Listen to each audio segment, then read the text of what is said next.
نحمدہ و نصلی علی رسولہ الکریم، اما بعد فاعوذ باللہ من الشیطان الرجیم، بسم اللہ الرحمن الرحیم۔ رب اشرح لی صدری ویسر لی امری واحلل عقدۃ من لسانی یفقہوا قولی، رب یسر ولا تعسر وتمم بالخیر۔ کل کے پارے میں ہم نے کیا پڑھا تھا؟ پہلا جو ہم نے پوائنٹ پڑھا تھا کہ اکثریت کی پیروی نہیں کرنی، بلکہ کس کی پیروی کرنی ہے؟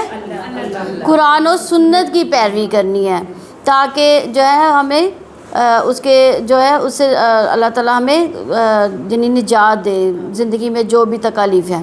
اور دوسری جو بات ہے کہ بغیر علم کے لوگوں کو کچھ نہیں بتانا، کیونکہ یہ بھی ایک بہت بڑا جرم ہوتا ہے کہ ابھی علم ہے ہی نہیں تو کیا کرنا ہے کہ فوراً ہی بتا دیا کچھ نہ کچھ۔ تیسری بات، جہالت ہدایت کے راستے میں بہت بڑی رکاوٹ ہوتی ہے، ٹھیک ہے؟ اور جہالت سے کیا مراد ہے؟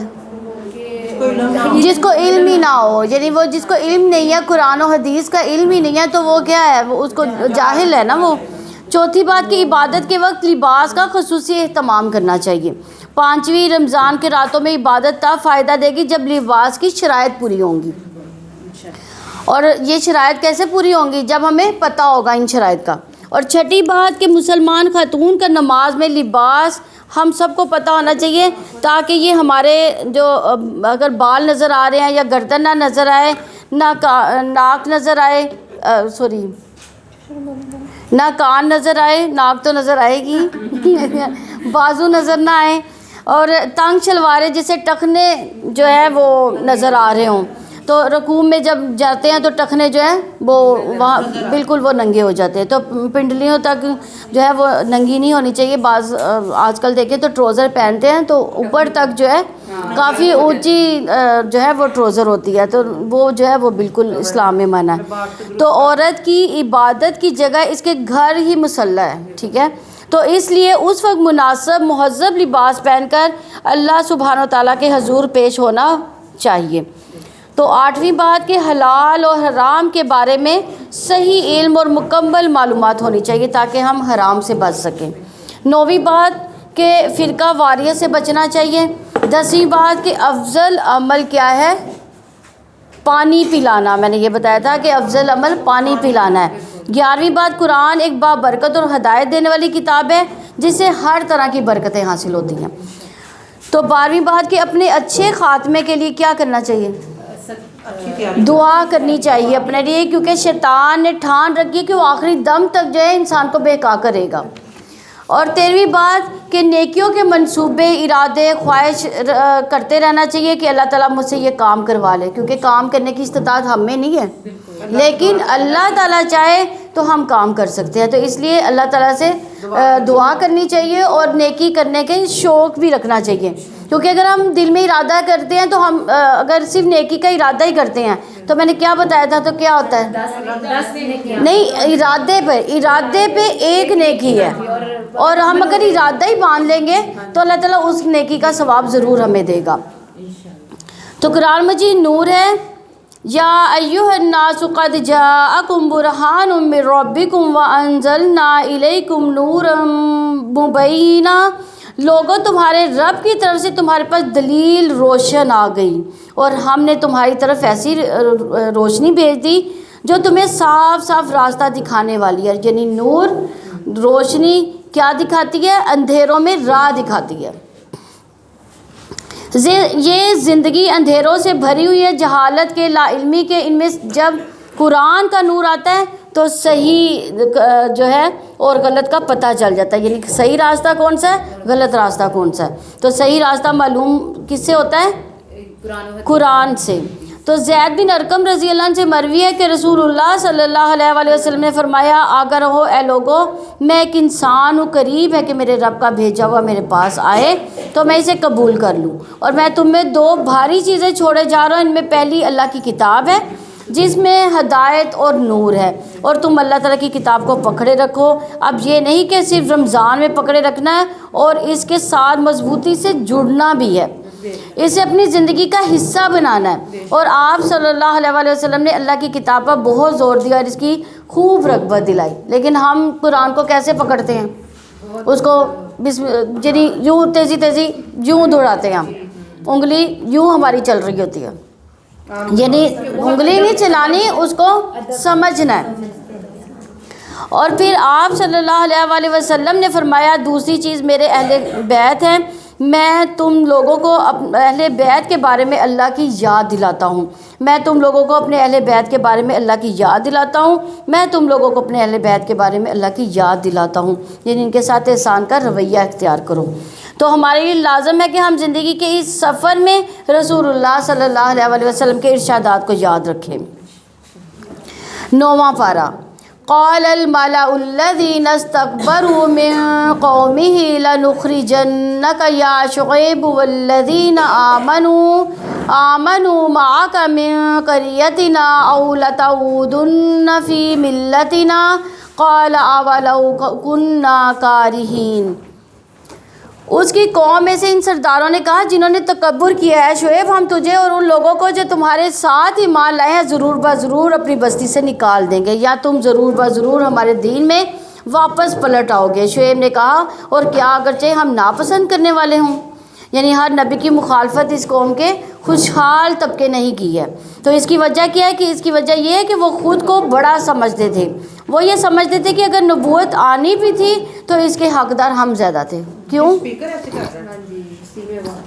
ہمارے پاس یہ سب کچھ آنا چاہیے تھا، ہم لوگوں کی رہنمائی کرتے، اب چونکہ نبوت کسی اور کے پاس آ گئی تو ہم اس کی پیروی کرنے والے نہیں۔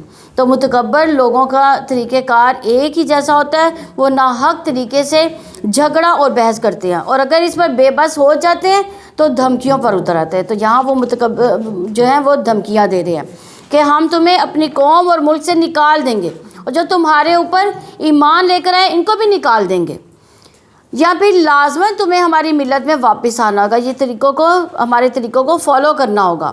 قال اولو کنا کارہین، شعیب نے کہا اور کیا اگرچہ ہم ناپسند کرنے والے ہوں۔ اہل ایمان کے لیے ایمان کو چھوڑنا، دین کے طریقے کو چھوڑنا انتہائی ناپسندیدہ ہوتا ہے، اور جس شخص کو ایمان کی حلاوت ایک دفعہ نصیب ہو جاتی ہے تو پھر وہ ایمان کو ترک نہیں کرتا۔ انس رضی اللہ عنہ سے روایت ہے کہ نبی صلی اللہ علیہ وآلہ وسلم نے فرمایا 3 باتیں جس کسی میں ہوں گی وہ ایمان کی مٹھاس کو پا لے گا، یہ کہ اللہ اور اس کا رسول اس کے نزدیک ہر چیز سے زیادہ محبوب ہوں، اور یہ آدمی جس کسی سے محبت کرے صرف اللہ کے لیے کرے، اور کفر میں دوبارہ لوٹنے کو اس طرح ناپسند کرے جیسا کہ وہ آگ میں پھینکے جانے کو ناپسند کرتا ہے، یعنی اسلام سے پھر مرتد ہو کر کفر کی طرف جانا اس کے لیے ایسے ہی ہو جیسے جہنم میں جانا۔ تو یقیناً ہم نے اللہ تعالیٰ پر جھوٹ باندھا اگر تمہاری ملت میں لوٹ آئے اس کے بعد کہ اللہ تعالیٰ نے ہمیں اس سے نجات دے دی، اور ہمارے لیے یہ ممکن نہیں کہ ہم اس میں لوٹ آئیں، مگر یہ کہ اللہ تعالیٰ چاہے، جو ہمارا رب ہے، اور ہمارے رب نے ہر چیز کو علم سے گھیرا ہوا ہے۔ ہم نے اللہ تعالیٰ پر بھروسہ کیا ہے، ہمارے رب ہماری قوم کے درمیان حق کے ساتھ فیصلہ فرما، اور تو ہی سب فیصلہ کرنے والوں میں سے بہترین ہے۔ یعنی انبیاء کا شرک والا دین کبھی بھی نہیں رہا، نبی بھی اپنے نیک عمل ایمان پر کبھی غرور نہیں کرتے۔ ہمیں کبھی بھی یہ نہیں سوچنا چاہیے کہ نیکی کی جس حالت پر میں ہوں یا ایمان کے جس درجے پر میں ہوں اس پر تو مجھے ہمیشگی حاصل ہو جائے گی، نہیں، یہ اللہ ہی کے فضل سے ہی ہے کہ اس پر اور اس وقت تک قائم رہیں گے جب تک اللہ تعالیٰ چاہے گا۔ تو انبیاء صالحین ہمیشہ سے یہ جانتے ہیں کہ ان کا دین پر ثابت قدم رہنا اللہ کی مشیت کی وجہ سے ہے، اس میں ان کا اپنا کوئی کمال نہیں۔ تو آج اگر ہم یہاں بیٹھے ہیں تو اس میں بھی ہمارا کوئی کمال ہے بلکہ ہمارے لیے یہ راستے کس نے ہموار کیے؟ اللہ تعالیٰ نے۔ کس نے آسان کیے؟ ہمارے دلوں میں کتاب کی محبت کس نے ڈالی؟ اللہ تعالیٰ نے۔ تو یاد رکھیے دل اللہ تعالیٰ کے ہاتھ میں ہے۔ نبی کریم صلی اللہ علیہ وآلہ وسلم باکثرت یہ دعا مانگا کرتے تھے۔ کون سی دعا؟ ربنا لا تزغ یا مقلب القلوب ثبت قلبی علی دینی، یہ بہت زیادہ اچھی دعا ہے اور اس کو ضرور پڑھنا چاہیے کیونکہ اس سے ہمارے دلوں میں ثابت قدمی آتی ہے۔ تو وہ بھی اسی سے ریلیٹڈ ہے نا۔ ربنا لا تزغ قلوبنا. ہاں ربنا لا تزغ قلوبنا، وہ تو میں پہلے بھی بتا چکی ہوں. اے دلوں کے پھیرنے والے، میرے دل کو اپنے دین پر ثابت قدمی عطا فرما. ہم سب کو بھی اس راستے پر ثابت قدمی کی دعا کرنی چاہیے. ایک مرتبہ صحابہ نے عرض کیا، یا رسول اللہ صلی اللہ علیہ وسلم، ہم آپ پر اور آپ کی تعلیمات پر ایمان لائیں کہ آپ کو ہمارے متعلق کسی چیز سے خطرہ ہے کہ ہم پھر جائیں گے؟ آپ صلی اللہ علیہ وسلم نے فرمایا، ہاں، کیونکہ دل اللہ عز و جل کی انگلیوں میں سے 2 انگلیوں کے درمیان ہے. وہ جسے چاہتا ہے، جیسے چاہتا ہے اسے بدل دیتا ہے. تو اس لیے انسان ہدایت پر ہوتے ہوئے بھی ڈرتا ہے کہ کہیں ایسا نہ ہو کہ کوئی ایسی چیز مجھے دین سے پھیرنے کا سبب بن جائے. تو ہم 5 وقت نماز میں بھی تو کہتے ہیں نا، اہدنا الصراط المستقیم، یعنی اللہ تعالیٰ سے ہدایت طلب کرتے ہیں 5 وقت نماز میں. تو خصوصاً جب انسان کو ایمان کی، دین کی، قرآن کے علم کی حلاوت محسوس ہونے لگتی ہے تو وہ سب سے زیادہ قیمتی چیز اسی کو سمجھتا ہے. تو اس پر قائم رہنے کی دعا بھی کرتا رہتا ہے، اپنا کمال نہیں اس کو سمجھتا. تو یاد رکھیے، ایک لمحے میں دل پلٹ سکتے ہیں، ایمان سے کفر کی طرف الٹ سکتے ہیں. تو جبیر بن نفیر رضی اللہ عنہ سے مروی ہے کہ میں نے حمص میں ابو درداء کے پاس ان کے گھر گیا تو وہ اپنی مسجد میں کھڑے ہو کر نماز پڑھ رہے تھے. جب وہ تشہد میں بیٹھے تو نفاق سے اللہ عز و جل کی پناہ مانگنے لگے. جب انہوں نے سلام پھیرا تو میں نے ان سے کہا، اے ابو درداء، اللہ آپ کو معاف فرمائے، آپ کا نفاق سے کیا تعلق؟ آپ کو کیوں منافقت سے ڈر لگتا ہے؟ آپ کا اور نفاق کا کیا جوڑ؟ یعنی وہ اتنے ایمان والے لوگ تھے.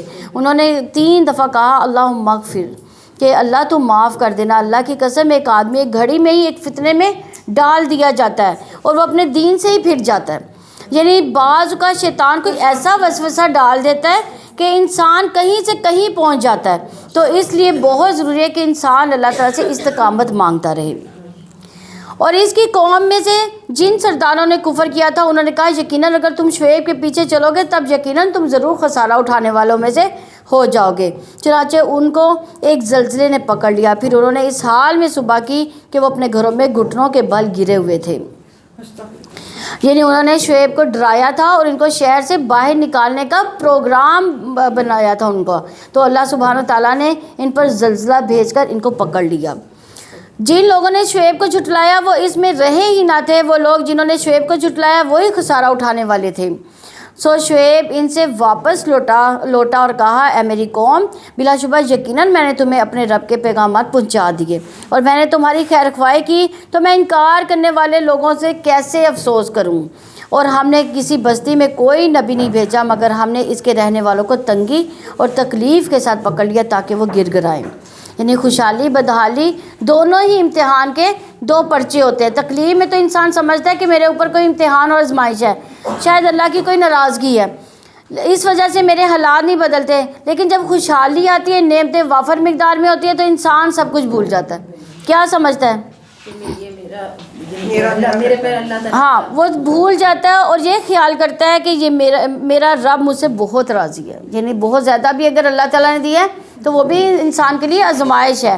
اس کا یہ مطلب نہیں ہے کہ اللہ تعالیٰ بہت اسے راضی ہے، لہٰذا وہ گناہ پر گناہ کرتا جاتا ہے، اللہ کی نافرمانی کی طرف چل پڑتا ہے اور توبہ استغفار بھی نہیں کرتا. تو اس لیے جب صحابہ کرام پر نعمتیں بہت زیادہ آ جاتی تھیں تو وہ اس سے بھی بہت زیادہ ڈرتے تھے کہ کہیں یہ رب کی طرف سے ڈھیل تو نہیں، استدراج تو نہیں کہ اس کے بعد پکڑ نہ آ جائے. تو اس لیے نعمتوں کی بھی عاجزی کے ساتھ استعمال کرنا چاہیے اور اس میں سے اللہ کا اور بندوں کا حق نکالتے رہنا چاہیے تاکہ شکر ادا ہوتا رہے اور نعمتیں برقرار رہیں. اور پھر ہم نے بدحالی کی جگہ خوشحالی کو بدل دیا، یہاں تک کہ وہ خوب بڑھ گئے اور انہوں نے کہا، بلا شبہ دکھ سکھ تو ہمارے باپ دادا کو بھی پہنچے تھے. تو ہم نے اس کو اچانک اس حال میں پکڑ لیا کہ وہ سوچتے نہ تھے. اور اگر یقیناً بستیوں کے لوگ ایمان لاتے اور اللہ تعالیٰ سے ڈر کر رہتے تو ہم ضرور ان پر آسمان اور زمین سے بہت سی برکتیں کھول دیتے. لیکن انہوں نے جھٹلایا تو ہم نے ان کی وجہ سے انہیں پکڑ لیا جو وہ کمایا کرتے تھے. یعنی یہاں بتا دیا گیا کہ نعمتیں کیسے برقرار رہتی ہیں. 2 چیزیں اللہ کو راضی کرنے کے لیے ہیں. کون سی؟ ایمان اور تقوی. تو کیا بستیوں والے ان سے بے خوف ہو گئے کہ ہمارا عذاب ان پر رات کے وقت آ جائے اور وہ سوئے ہوئے ہوں؟ یعنی اچانک پکڑ عذاب کی شکل ہوتی ہے. تو کیا بستیوں والے بے خوف ہو گئے کہ ان پر دین چڑھے ہمارا عذاب آ جائے اور وہ کھیل رہے ہوں؟ کیا پھر وہ اللہ تعالیٰ کی تدبیر سے بے خوف ہو گئے؟ تو اللہ تعالیٰ کی تدبیر سے بے خوف نہیں ہوتے مگر وہی لوگ جو خسارہ اٹھانے والے ہیں۔ یعنی اللہ تعالیٰ کا ان کے خلاف چال چلنا کیا ہے کہ پہلے انہیں مہلت اور ڈھیل دے، ان پر دنیا کی زندگی کے انعامات عام کر دیں، پھر اچانک رسی کھینچ دیں۔ تو حسن بصری کہتے ہیں مومن نیک کام کرتے ہوئے ڈرتا ہے، لرزتا ہے، خوف کھاتا ہے کہ ہم سب کو اپنے بارے میں سوچنا چاہیے کہ نیکی کرتے ہوئے، خیرات کرتے ہوئے، کسی کی مدد کرتے ہوئے ہمارے دل میں کیا خیال آتا ہے، اور فاجر گناہ کے کام کرتے ہوئے امن اور سکون محسوس کرتا ہے، بڑی بڑی نافرمانیاں کر کے بڑا خوش ہو جاتا ہے۔ تو رسول اللہ صلی اللہ علیہ وسلم نے فرمایا بے شک مومن اپنے گناہ کو ایسے دیکھتا ہے جیسے وہ کسی پہاڑ کے نیچے بیٹھا ہو اور اسے یہ خطرہ ہو کہ یہ پہاڑ اس کے اوپر نہ گر جائے، جبکہ فاسق اپنے گناہ کو اس طرح دیکھتا ہے جیسے کوئی مکھی اس کی ناک کے اوپر بیٹھی ہے اور اس نے اشارے سے اڑا دی، یعنی اس کو اپنے گناہ کو کا ڈر ہی نہیں لگتا اور وہ اس پر برا ہی نہیں سمجھتا، اس پر توبہ ہی نہیں کرتا۔ اور کیا ان لوگوں کو جو پہلے باشندوں کے بعد زمین کے وارث بنتے ہیں اس بات نے رہنمائی نہیں کی کہ اگر ہم چاہیں تو ان کے گناہوں کی وجہ سے سزا دیں اور ہم ان کے دلوں پر مہر لگا دیں تو وہ نہ سنیں؟ یعنی یہ گناہوں کے دو نتائج بیان کیے گئے ہیں، ان پر مصیبت آئے، ان کے دل سخت ہو جائیں۔ تو اس لیے انسان کو ساتھ ساتھ توبہ کرتے رہنا چاہیے، جہاں پھسلے، جہاں بھٹکے اللہ سبحانہ و تعالیٰ کی طرف راغب ہو جائے۔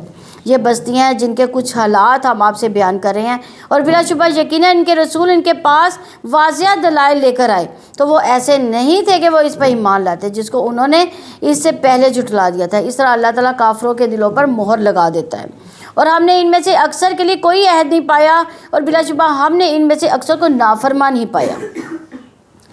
یعنی کوئی بھی بات دین کے بارے میں کبھی اختیار نہیں کی، اور ان پر ثابت قدمی بھی انہوں نے اختیار نہیں کی۔ پھر ہم نے ان کے بعد موسیٰ کو اپنی نشانیوں کے ساتھ فرعون اس کے سرداروں کی طرف بھیجا تو انہوں نے بھی ان کے ساتھ ظلم کیا، پھر دیکھو فساد کرنے والوں کا انجام کیسا ہوا۔ تو یہاں سے آخر تک موسیٰ علیہ السلام کا ایک طویل قصہ آئے گا کہ اس کو دیکھنے کو کہا گیا ہے کہ فنظر، یعنی دیکھو، غور کرو اس پہ۔ جو لوگ زمین میں فساد کرتے ہیں، تکبر کرتے ہیں، اپنے آپ کو بڑا سمجھ کر دوسروں پر ظلم ڈھاتے ہیں، نا انصافیاں کرتے ہیں، تو بالآخر ایک دن ان کا انجام کیسے ہوتا ہے۔ اور موسیٰ نے کہا اے فرعون، یقیناً میں جہانوں کے رب کی طرف سے ایک رسول ہوں، اس بات پر پوری طرح قائم ہوں کہ میں اللہ تعالیٰ پر حق کے سوا کوئی بات نہیں کہوں، اور یقیناً میں تمہارے پاس تمہارے رب کی طرف سے ایک واضح دلیل لے کر آیا ہوں، سو بنی اسرائیل کو میرے ساتھ بھیج دو۔ یعنی موسیٰ علیہ السلام کی دعوت کے دو نکات تھے، کون کون سے؟ کہ قوم فرعون کو اللہ کی طرف بلانا، دوسرا بنی اسرائیل کو غلامی سے نجات دلانا۔ فرعون نے کہا اگر تم کوئی نشانی لے کر آئے ہو تو وہ لے آؤ اگر تم سچوں میں سے ہو۔ تو موسیٰ نے اپنی لاٹھی پھینکی تو اچانک وہ ایک اژدھا بن گیا، اور اس نے اپنا ہاتھ نکالا تو اچانک وہ دیکھنے والوں کے لیے سمیت چمکتا ہوا تھا۔ فرعون کی قوم میں سے سرداروں نے کہا یقیناً یہ شخص ضرور بڑا ماہر جادوگر ہے، وہ چاہتا ہے کہ تمہیں تمہاری زمین سے نکال دے، تو تم کیا حکم دیتے ہو؟ انہوں نے کہا اسے اور اس کے بھائی کو انتظار میں رکھو، اور تم شہروں میں جمع کرنے والے بھیج دو اور ان کے پاس ہر ماہر جادوگر کو لے آؤ۔ اور جادوگر فرعون کے پاس آئے، انہوں نے کہا اگر ہم غالب رہے تو ہمارے لیے ضرور کچھ صلہ ہوگا۔ یعنی نبی قوم کا خیر خواہ ہوتا ہے، وہ دوسروں سے کوئی بدلہ اجر و ثواب نہیں چاہتا، اس کا اجر و ثواب کس کے ذمہ ہوتا ہے؟ اللہ تعالیٰ کے۔ اس کے برعکس جو جادوگر ہوتا ہے اس کا کاروبار ہوتا ہے، وہ اس کو کیوں چلاتا ہے؟ تاکہ کما سکے۔ اسی لیے جادوگر فرعون کے پاس ہے، انہوں نے انعام مانگا کہ اچھا موقع ہے، آج فرعون کی کو ہماری ضرورت پڑ گئی ہے تو اسے بھرپور فائدہ اٹھایا جائے۔ فرعون نے کہا ہاں، اور یقیناً تم ضرور مغلوب مقرب لوگوں میں سے ہو جاؤ گے۔ جادوگر نے کہا اے موسیٰ یہاں تو تم پھینکو، یہاں ہم ہی پھینکنے والے ہیں۔ موسیٰ نے کہا تم ہی پھینکو۔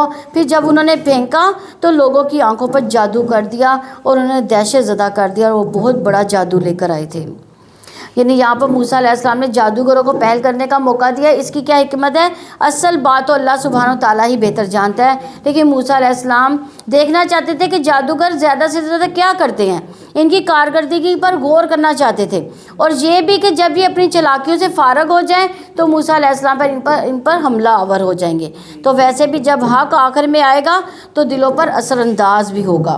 اور ہم نے موسیٰ کو وحی کی کہ اپنا عصا پھینک دو، تو اچانک وہ نکلنے لگا جو وہ جھوٹ گڑا کرتے تھے۔ یعنی عصا کا پھینکنا تھا کہ اژدھا بن کر ان کے جھوٹے شبد پاک کو نکلنے لگا، اور یہی حکمت نظر آتی ہے، سارا جادو ختم ہو گیا۔ تو یہ آیات جو ہے آیت جو الاعراف میں ہے 118، یونس کی 81 اور 82 ہے، الاعراف سے یعنی 118 سے لے کر 122 تک، اور طٰہٰ 69۔ یہ آیات اگر کسی پر شک ہے کہ اس پر جادو ہے تو ایک برتن میں پانی ڈال کر یہ آیات پڑھی جائیں اور مسحور کے سر پر بہا دیا جائے تو اس سے فاقہ ہوگا اس کو۔ حق ثابت ہو گیا، اور جو کچھ وہ کر رہے تھے باطل ہو گیا۔ تو اس موقع پر جادوگر مغلوب ہو گئے اور ذلیل ہو کر واپس لوٹے، اور جادوگر سجدے میں گرا دیے گئے۔ انہوں نے کہا ہم جہانوں کے بادشاہ پر ایمان لاتے ہیں۔ موسیٰ اور ہارون کا رب ہے۔ فرعون نے کہا تم اس سے پہلے ہی اس پر ایمان لے آئے ہو کہ میں تمہیں اجازت دوں؟ یقیناً یہ تو ایک سازش ہے جو تم نے شہر میں کی ہے تاکہ تم اس کے باشندوں کو یہاں سے نکال دو، تم بہت جلدی جان لو گے۔ یعنی فرعون ضد میں نہ مان رہا تھا، لیکن جادوگر جن کا جادو ملیا میٹ ہو گیا وہ عاجز ہو گئے، وہ مان گئے کہ یہ جادو نہیں بلکہ یہ حق ہے، لہٰذا وہ حق کے آگے فوراً ہی جھک گئے۔ ایک سچا انسان چاہے وہ زندگی کے گناہوں میں ہی کیوں نہ بسر کر رہا ہو زندگی، لیکن جب حق اس کے سامنے آتا ہے تو فوراً ہی قبول کر لیتا ہے۔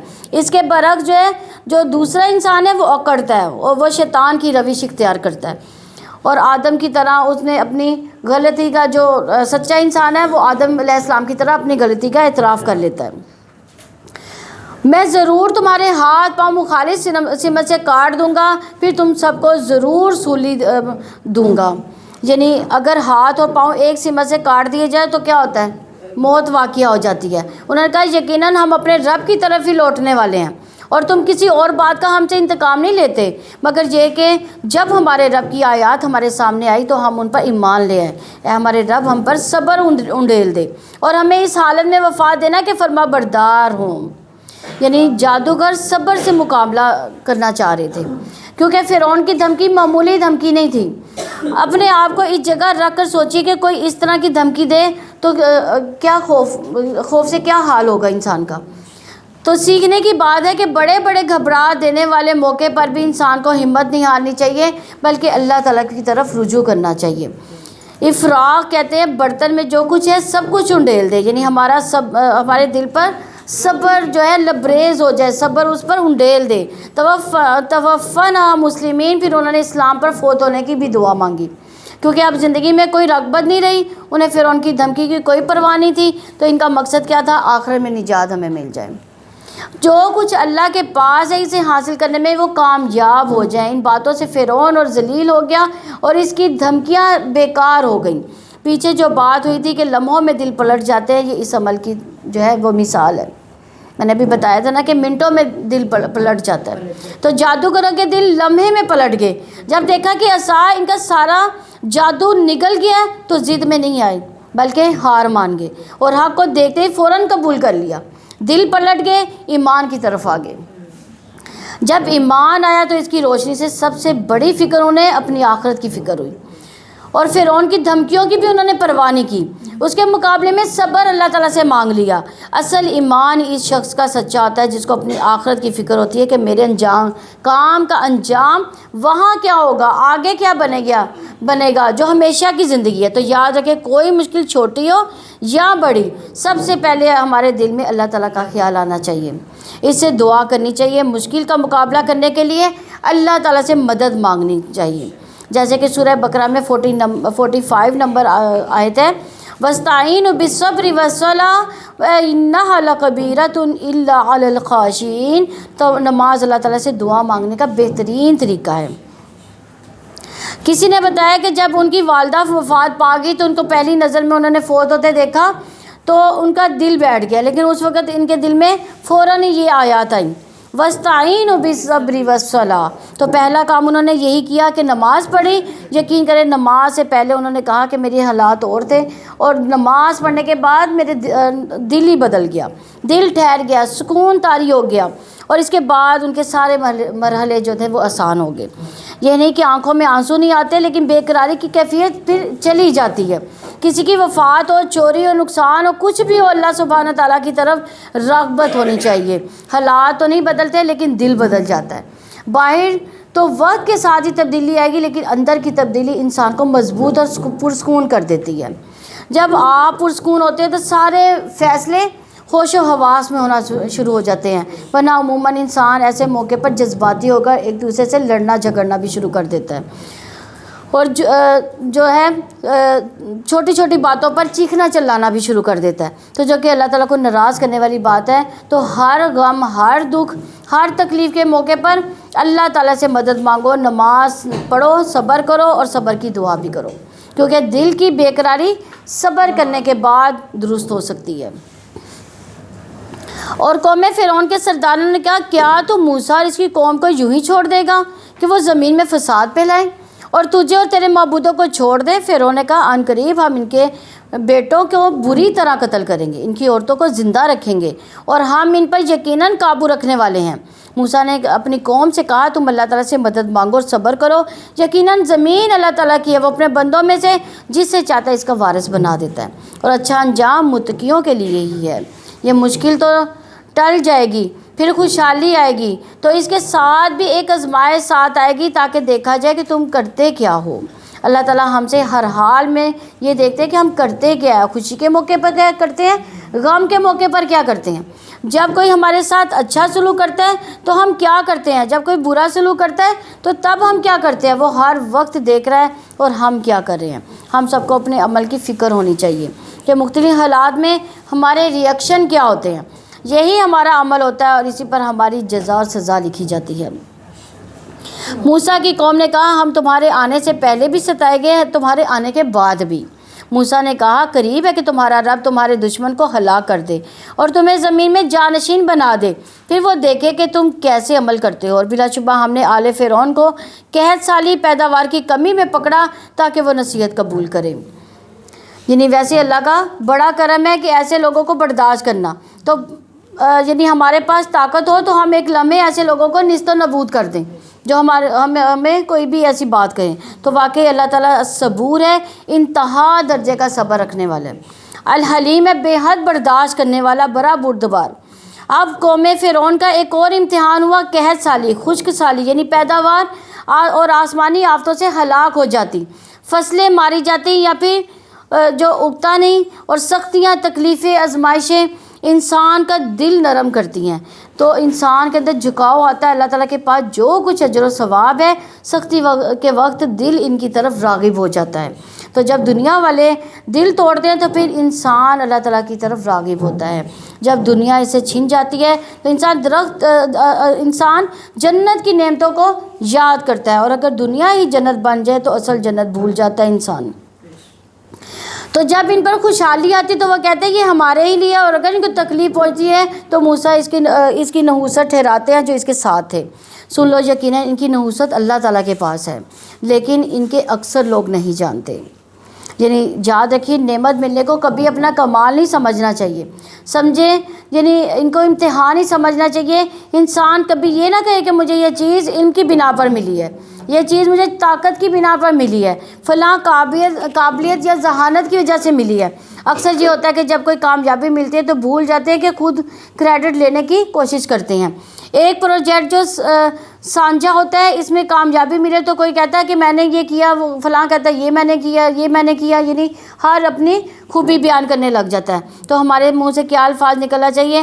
ھذا من فضل ربی، یہ میرے رب کا انعام ہے، اللہ تعالیٰ کی توفیق سے ہے، اس نے راستہ سمجھایا، رہنمائی کی، اس سے بندہ اللہ کا شکر گزار ہوتا ہے، جس سے وہ نعمت بھی باقی رہتی ہے اور آئندہ نعمتوں میں اضافہ بھی ملتا ہے۔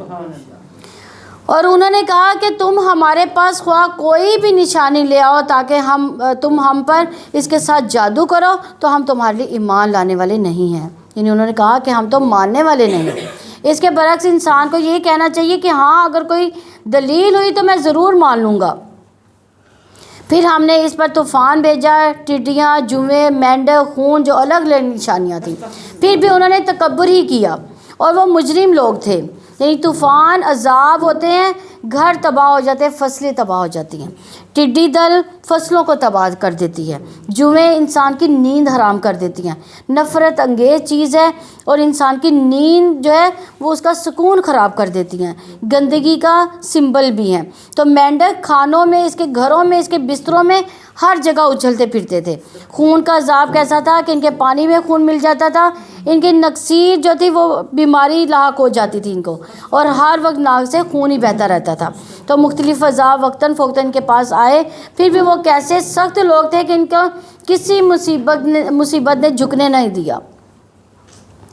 اور جب ان پر کوئی عذاب پڑتا تو کہتے ہیں موسیٰ اپنے رب سے ہمارے لیے دعا کرو جو اس نے تمہارے ہاں عہد کر رکھا ہے، ہاں یقیناً اگر تم ہم پر یہ عذاب دور کر دو تو ہم ضرور تمہارے اوپر ایمان لے آئیں گے اور ہم تمہارے ساتھ بنی اسرائیل کو ضرور بھیج دیں گے۔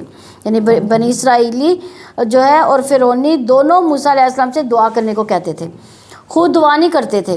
تو خود دعا کرنا سب سے افضل ہوتا ہے کیونکہ انسان کا اپنے رب سے تعلق مضبوط ہوتا ہے، یہ عبادت کا نچوڑ ہے، یہ عبادت کی ایک قسم بھی ہے۔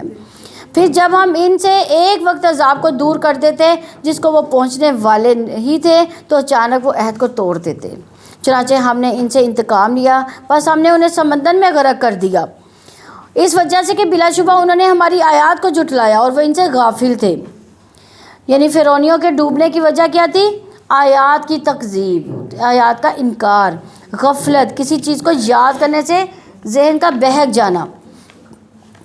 انہوں نے جان بوجھ کر غفلت اختیار کی تھی، یعنی انہوں نے ان آیات پر غور و فکر کرنے سے روح گردانی کی تھی۔ جو نشانی اللہ تعالیٰ نے موسیٰ کے ذریعے بھیجی تھی ان پر کے اوپر توجہ نہ دی، ان کے برے نتائج کو جو ہے انہوں نے کچھ نہ سمجھا، اور جو لوگ سمجھے جاتے ہیں انہیں ہم نے اس زمین کے مشرقوں اور ان کے مغربوں کا وارث بنا دیا جس میں ہم نے برکت رکھی ہے، اور آپ کے رب کی بہترین بات بنی اسرائیل پر پوری ہو گئی کیونکہ انہوں نے صبر کیا، اور ہم نے فرعون اس کی قوم کا وہ سب کچھ بتا دیا جو محلات وہ بناتے تھے اور جو عمارتیں وہ بلند کرتے تھے۔ حدیث میں ہے کہ جان رکھو کہ کامیابی صبر کے ساتھ ہے۔ تو صبر کیا ہے؟ ٹھہر جانا، رک جانا، منفی ری ایکشن سے بچنا۔ جو ان کی نظر میں بڑی شاندار تہذیب تھی اس کو ختم کر دیا اور اپنا سارا آرٹ و ہنر اپنے ساتھ لے کر ختم ہو گئے۔ اور ہم نے بنی اسرائیل کو سمندر سے پار اتارا تو وہ ایک قوم پر آئے جو اپنے بتوں پر جمے بیٹھے تھے۔ انہوں نے کہا موسیٰ ہمارے لیے بھی کوئی معبود بنا جیسے ان کے کچھ معبود ہیں۔ موسیٰ نے کہا یقیناً تم لوگ جہالت کی باتیں کرتے ہو۔ یعنی موسیٰ علیہ السلام نے کہا کہ تم بڑے جاہل نہ سمجھ لوگ ہو، اللہ نے تمہیں فرعون جیسے ظالم سے نجات دی، اور وہ وہاں سے نکل کر آزاد ہو کر اللہ ہی کے ساتھ ناانصافی کر رہے تھے اور شرک کرنے لگے۔ بنی اسرائیل نے بت بنا کر دینے کو کیوں کہا تھا؟ بنی اسرائیل اگرچہ اپنے وقت کے مسلمان قوم تھی لیکن طویل عرصے تک فرعونیوں کی غلامی کی وجہ سے ان کی معاشرے سے متاثر ہو چکی تھی، ان کے طریقہ عبادت وغیرہ سے بھی متاثر تھی، اور ان کے ہاں گائے کی پوجا ہوتی تھی۔ تو انہوں نے بھی کہا کہ ہمیں بھی ایسا ہی کوئی بت بنا دو، جیسے ہم ہندوؤں کے ساتھ رہ کے ہمیں کتنی زیادہ ان کی جو ہے رسومات ہیں، ہم نے ان کی رسومات اپنائی ہوئی ہیں۔ قال انکم قوم تجہلون، سب سے بڑی جہالت اپنے اصل خالق، اپنے الہ، اپنے معبود سے بے خبری اور لا علمی ہے۔ ایک شخص کتنا ہی پڑھا لکھا ہو لیکن اپنے پیدا کرنے والے، اپنے خالق، اپنے مالک، اپنے رازق کو نہیں پہچانتا تو وہ کیا ہے؟ جاہل ہے، اور پھر اگر اس کے ساتھ کسی اور کو الہ بناتا ہے تو وہ بہت بڑا ظلم ہے۔ تو سب سے عظیم گناہ خالق کے ساتھ شریک ٹھہرانا ہے۔ عبداللہ بن مسعود رضی اللہ نے بیان کیا کہ میں نے نبی کریم صلی اللہ علیہ وسلم سے پوچھا اللہ کے نزدیک کون سا گناہ سب سے بڑا ہے؟ آپ صلی اللہ علیہ وسلم نے فرمایا یہ کہ تم اللہ کے ساتھ کسی کو برابر ٹھہراؤ، حالانکہ اللہ تعالیٰ ہی تم کو پیدا کرنے والا ہے۔ میں نے عرض کیا واقعی یہ تو بہت بڑا گناہ ہے۔ تو اللہ کا حق سب سے بڑا ہے کہ اس نے سب کچھ دیا، اور بنی اسرائیل اللہ کو چھوڑ کر دوسری چیزوں کی طرف راغب ہو گئی تھی۔ اور بلا شبہ برباد کیا جانے والا وہ کام جس میں یہ لوگ مشغول ہیں اور باطل ہے جو کچھ وہ کرتے چلے آ رہے ہیں۔ موسیٰ نے کہا کہ اللہ تعالیٰ کے سوا تمہارے لیے میں کوئی اور معبود تلاش کروں، حالانکہ اس نے تمہیں جہانوں پر فضیلت عطا کی، اور جب ہم نے آل فرعون سے تمہیں نجات دی تھی وہ تمہیں برا عذاب دیتے تھے، تمہارے بیٹوں کو بری طرح قتل کرتے، تمہاری عورتوں کو زندہ کرتے، اور اس میں تمہارے رب کی جانب سے بہت بڑی آزمائش تھی۔ اور ہم نے موسیٰ سے 30 راتوں کی میعاد مقرر کی، اور ہم نے ان کو 10 راتوں سے پورا کیا، سو اس کے رب کی مقررہ مدت 40 راتیں مکمل ہو گئی۔ موسیٰ نے اپنے بھائی ہارون سے کہا، تو میری قوم میں میرے جانشین رہو اور اصلاح کرنا اور فساد کرنے والوں کے راستے کی پیروی نہ کرنا۔ یعنی اللہ تعالیٰ موسیٰ کو ہر چیز سے آئسولیٹ کر کے پہاڑ پر لے گئے، اور انہیں تورات دینا تھی، اور علم حاصل کرنے کے لیے یکسوئی بڑی ضروری ہے۔ مثلاً کسی سے چیٹ کرنا یا لیکچر سننا، پھر چل پھر کر کہتے ہیں کہ میں بہت علم حاصل کر رہی ہوں، تو یعنی بعض کا ایسے ہوتا ہے نا کہ ہم موبائل پہ کچھ لگا لیتے ہیں لیکن چلتے پھرتے دوسرے کام کر رہے ہیں، لیکن وہ کیا ہوتا ہے کہ ایک یکسوئی نہیں ہوتی، ایک کانٹریکٹ جو ہونا چاہیے وہ نہیں ہوتا۔ تو اللہ تعالیٰ نے کیسے ان کو کتاب دی تھی کہ انہوں نے پہاڑ پہ بلا لیا تھا۔ اور جب موسیٰ ہمارے مقرر کردہ وقت کے لیے آئے اور اس کے رب نے اسے کلام کیا تو اس نے کہا، اے میرے رب مجھے دکھا کہ میں تیری طرف دیکھوں۔ فرمایا، تم مجھے ہرگز نہیں دیکھ سکتے لیکن پہاڑ کی طرف دیکھو، سو اگر وہ اپنی جگہ برقرار رہا تو عنقریب تم مجھے دیکھ لو گے۔ تو جب اس کے رب نے پہاڑ پر جلوہ ڈالا تو اسے ریزہ ریزہ کر دیا اور موسیٰ بے ہوش ہو کر گر پڑا۔ پھر جب ہوش میں آیا تو اس نے کہا، تو پاک ہے، میں تجھ سے توبہ کرتا ہوں اور میں ایمان لانے والوں میں سے سب سے پہلا ہوں۔ یعنی پہاڑ کی چوٹی پر اتنی خاموشی کہ انسان کو اپنی سانس کی آواز آتی ہے۔ اس جگہ موسیٰ علیہ السلام سے اللہ تعالیٰ نے کلام کیا، بات چیت ہوئی، اللہ کا کلام سن کر دل پگھل جاتے ہیں۔ کہاں یہ کہ اللہ کا کلام کیا جائے اور جس سے محبت ہوتی ہے پھر اس کو دیکھنے کا بھی شوق ہوتا ہے۔ تو پہاڑ جیسی سخت اور مضبوط چیز بھی اللہ تعالیٰ کا دیدار نہیں کر سکی، تو انسان تو بڑی کمزور چیز ہے۔ تو پہاڑ گر کر ٹوٹ پڑا تو یہ منظر دیکھ کر موسیٰ علیہ السلام بھی بے ہوش ہو گئے۔ تو موسیٰ علیہ السلام اسی پہاڑ پر تھے، یہ موسیٰ علیہ السلام کی عاجزی تھی۔ فوراً اپنے رب کی طرف رجوع کیا کہ مجھے ایسا مطالبہ کرنا ہی نہیں چاہیے تھا۔ بظاہر دیکھا جائے تو ان میں کوئی غلط بات نہیں تھی کہ انسان کے اندر شوق آتا کہ وہ اپنے رب کو سے مانگ رہا ہے، بات چیت کر رہا ہے تو میں اس کا دیدار بھی کر لوں۔ لیکن آخرت میں اللہ تعالیٰ اپنے پیارے بندوں کو جو اس پر ایمان رکھتے ہیں، جو اس سے محبت کرتے ہیں، اس کی اطاعت کرتے ہیں، اس کا اپنا دیدار ضرور کروائے گا۔ اللہ تعالیٰ ہمیں بھی یہ نعمت عطا فرمائے۔ اور ہم نے تختیوں میں اس کے لیے ہر قسم کی نصیحت اور ہر چیز کے لیے تفصیل لکھ دی، سو ان کو قوت سے پکڑو اور اپنی قوم کو بھی حکم دو کہ وہ ان کی اچھی باتیں پکڑے رکھیں۔ جلدی میں تجھے نافرمانیوں کے گھر دکھاؤں گا۔ دین کی دعوت کا خلاصہ شکر گزاری ہے، اللہ تعالیٰ کی نعمتوں پر شکر گزاری۔ اور شکر ادا کرنے کا طریقہ کیا ہے؟ انسان اللہ کی عبادت میں سرگرم ہو جائے۔ شکر زبان دل سے بھی ہوتا ہے لیکن عمل شکر کا سب سے بڑا اظہار ہے۔ عمل سے شکر یہ ہے کہ جو کچھ اللہ نے دیا ہے اسے اللہ کی پسند کے راستوں میں لگا دیں، نافرمانی کے راستوں پر نہ لگائیں۔ اور ہم نے تختیوں میں سے اس کی ہر قسم کی نصیحت، ہر چیز کی تفصیل لکھ دی، سو اس کو قوت سے پکڑو، اپنی قوم کو بھی حکم دو کہ وہ ان کی اچھی باتیں پکڑے رکھیں۔ جلدی ہم تجھے نافرمانیوں کے گھر دکھاؤں گا۔ یعنی قوت سے پکڑنے سے مراد دل کی مضبوطی، پکے عزم کے ساتھ پکڑو، عمل سے پکڑو، کیونکہ انسان جب کمزور ارادے سے کسی چیز کو لیتا ہے تو ڈھیلے ڈھالے طریقے سے پکڑتا ہے۔ تو جو چیز قیمتی ہوتی ہے اس کو سنبھال کر رکھتا ہے، اس پر نیت اور ارادہ بھی کر لیتا ہے۔ تو اس کے بہترین حصے کو لے لو، تو کیا اس کا مطلب ہے کہ قرآن میں کچھ حصہ اچھا ہے، کچھ بہت اچھا نہیں۔ قرآن کے علاوہ جب وہ کچھ اور سنتے تو وہ قرآن کی پیروی کرتے اور دوسری چیز کی پیروی نہیں کرتے۔ وہ قرآن سنتے ہیں اس کے علاوہ بھی لیکن پیروی قرآن ہی کی کرتے ہیں۔ ایسے لوگوں کے لیے خوشخبری ہے کہ وہ کان لگا کر بات سنتے ہیں، پھر اس میں سے سب سے اچھی بات کی پیروی کرتے ہیں۔ عنقریب میں اپنی آیات سے پھیر دوں گا ان لوگوں کو جو زمین میں ناحق بڑے بنتے ہیں، اور اگر وہ ہر قسم کی نشانی دیکھیں تو بھی ان پر وہ ایمان نہیں لائیں گے، اور اگر وہ بھلائی کا راستہ دیکھ لیں تو بھی اس کو اپنا راستہ نہ بنائیں گے، اور اگر وہ گمراہی کا راستہ دیکھ لیں تو اس کو راستہ بنا لیں۔ یہ اس وجہ سے کہ انہوں نے ہماری آیات کو جھٹلایا اور وہ ان سے غافل تھے۔ یعنی تکبر ہدایت کے راستے میں رکاوٹ بن جاتا ہے. تو اللہ تعالیٰ ایسے لوگوں کو غور و فکر کی صلاحیت ہی نہیں دیتا. حق سے ضد رکھنے کی وجہ سے انسان ہدایت سے محروم ہو جاتا ہے. تو علم سے محروم کرنے والے اسباب میں تکبر، بے صبرا پن اور حق سے ضد رکھنا ہے. ایک قول ہے کہ علم، حیا اور تکبر رکھنے والے شخص حاصل نہیں کر سکتے. ان کے دلوں سے قرآن کے فہم کو روک لیا جاتا ہے. اور جن لوگوں نے ہماری آیات کو اور آخرت کی ملاقات کو جھٹلایا، ان کے اعمال ضائع ہو گئے، انہیں وہی بدلہ دیا جائے گا جو وہ عمل کرتے تھے. اور موسیٰ کے بعد قوم موسیٰ نے اپنے زیوروں سے بچھڑا بنا لیا. ایک جسم تھا جس میں گائے کی آواز تھی. کیا انہوں نے دیکھا نہیں کہ وہ اسے بولتا بھی نہیں، نہ وہ راستہ بتاتا ہے ان کو؟ اور اسے انہوں نے پکڑ لیا اور وہ تھے ظالم. اور جب وہ نادم ہوئے، انہوں نے دیکھا کہ واقعتاً وہ گمراہ ہو گئے. انہوں نے کہا اگر ہمارے رب نے ہم پر رحم نہ کیا اور ہمیں نہ بخشا تو ہم ضرور خسارہ پانے والوں میں سے ہو جائیں گے.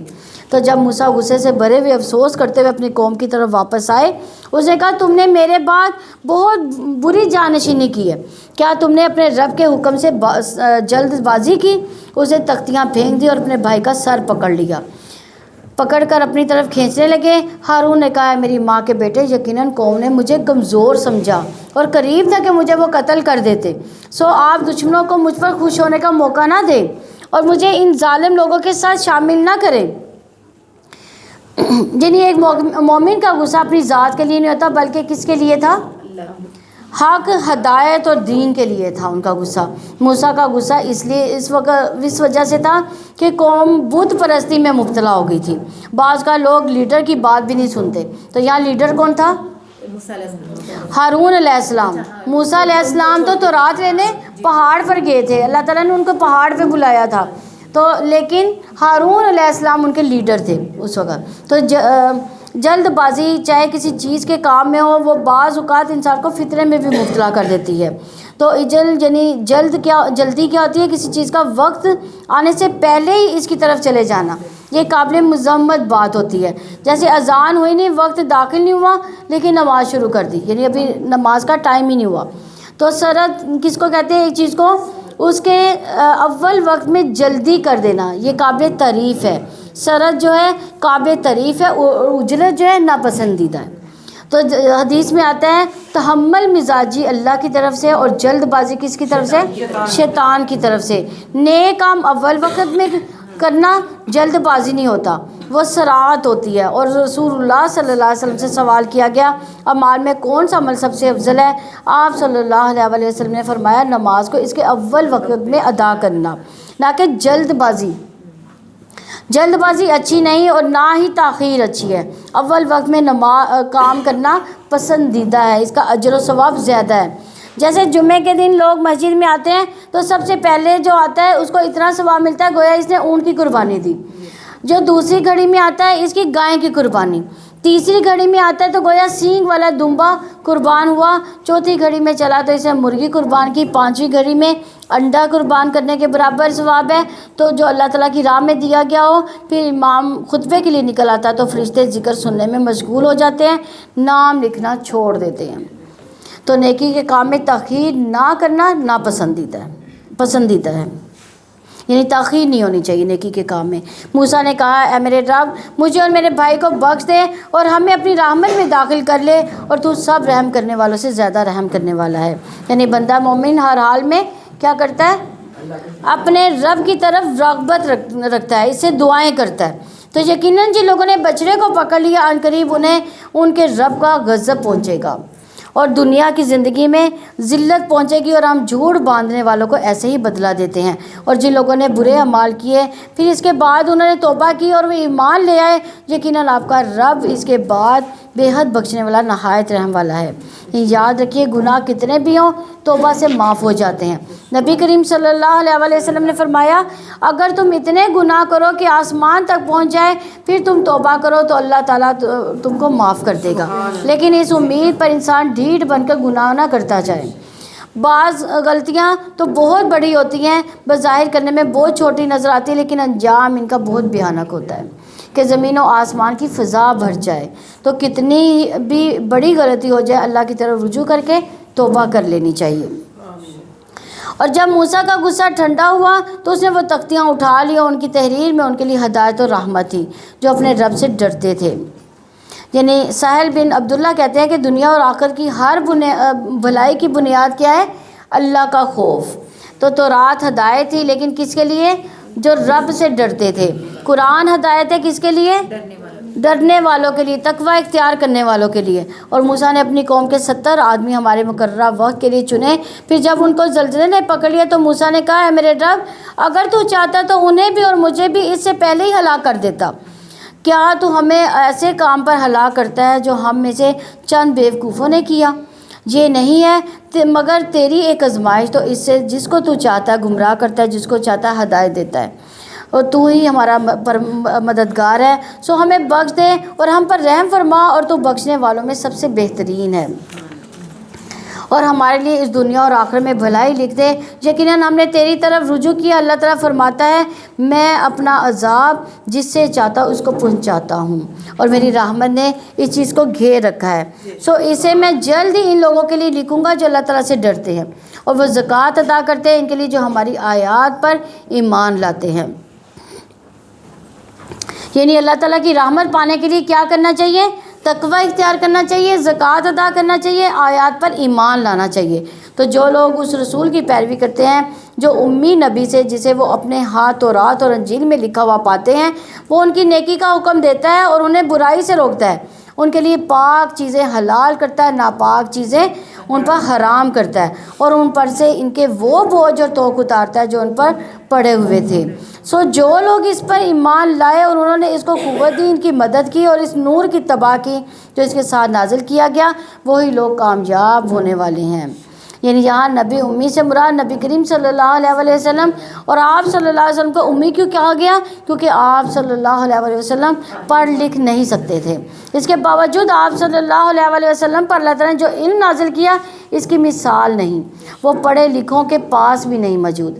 اللہ تعالیٰ نے نبی صلی اللہ علیہ وسلم کی وجہ سے امت کو آسانی بخشی جس کا ذکر یہاں کیا جا رہا ہے، اور آپ واقعی آسانیاں دیتے ہیں۔ آپ صلی اللہ علیہ وسلم فرماتے ہیں، اگر میری امت پر مشقت نہ ہوتی تو میں انہیں ہر نماز کے وقت وضو کرنے کا حکم دیتا، یعنی ہر نماز کے لیے تازہ وضو کرنے کا حکم دیتا۔ اگر وضو ہے تو ایک ہی وضو سے کئی نمازیں پڑھ سکتے ہیں، کیونکہ بعض لوگ اس غلط فہمی کا شکار ہوتے ہیں کہ ہر نماز کے لیے تازہ وضو کرنے کی ضرورت ہے، خاص کر سفر میں اس سہولت کا فائدہ اٹھائیں یا جب آپ کے ساتھ اور لوگ بھی موجود ہوں۔ تو اس طرح حدیث میں مسواک کے بارے میں بھی آتا ہے کہ اگر میری امت کو مشقت نہ ہوتی تو جتنا مسواک کا فائدہ میں ہر نماز کے ساتھ پابندی کر دیتا، لیکن نہیں کی گئی۔ آپ کہہ دیں، اے لوگو، یقیناً میں تم سب کی طرف اللہ تعالیٰ کا رسول ہوں، وہ ذات جس کے ساتھ بادشاہت ہے تمام انسانوں اور زمین کی، اس کے سوا کوئی معبود نہیں، وہی زندہ ہے اور وہی مارتا ہے، سو تم اللہ تعالیٰ اور اس کے رسول پر جو امی نبی ہے یہاں ایمان لے آؤ، جو اللہ تعالیٰ اس کی باتوں پر ایمان رکھتا ہے، اور اس کی پیروی کرو تاکہ تم ہدایت پا جاؤ۔ یعنی یاد رکھیں کہ ہر رسول اپنی اپنی قوم کی طرف بھیجا گیا، لیکن آپ صلی اللہ علیہ وسلم سب کی طرف بھیجے گئے۔ قیامت کے دن تک آپ صلی اللہ علیہ وسلم کی رسالت سب کے لیے، دنیا کی ہر ملک، ہر بر-اعظم، ہر علاقے، ہر نسل اور ہر زبان کے بولنے والوں کے لیے آپ صلی اللہ علیہ وسلم رسول ہیں۔ تو رسول اللہ صلی اللہ علیہ وسلم نے فرمایا، پہلے انبیاء خاص اپنی قوموں کے لیے بھیجے جاتے تھے، لیکن مجھے تمام انسانوں کی ہدایت کے لیے بھیجا گیا۔ رسول اللہ صلی اللہ علیہ وسلم نے فرمایا، آسمان زمین کے درمیان جتنی چیزیں ہیں وہ سب جانتے ہیں کہ میں اللہ کا رسول ہوں، سوائے نافرمان جنات اور انسان کے وہ نہیں مانتے۔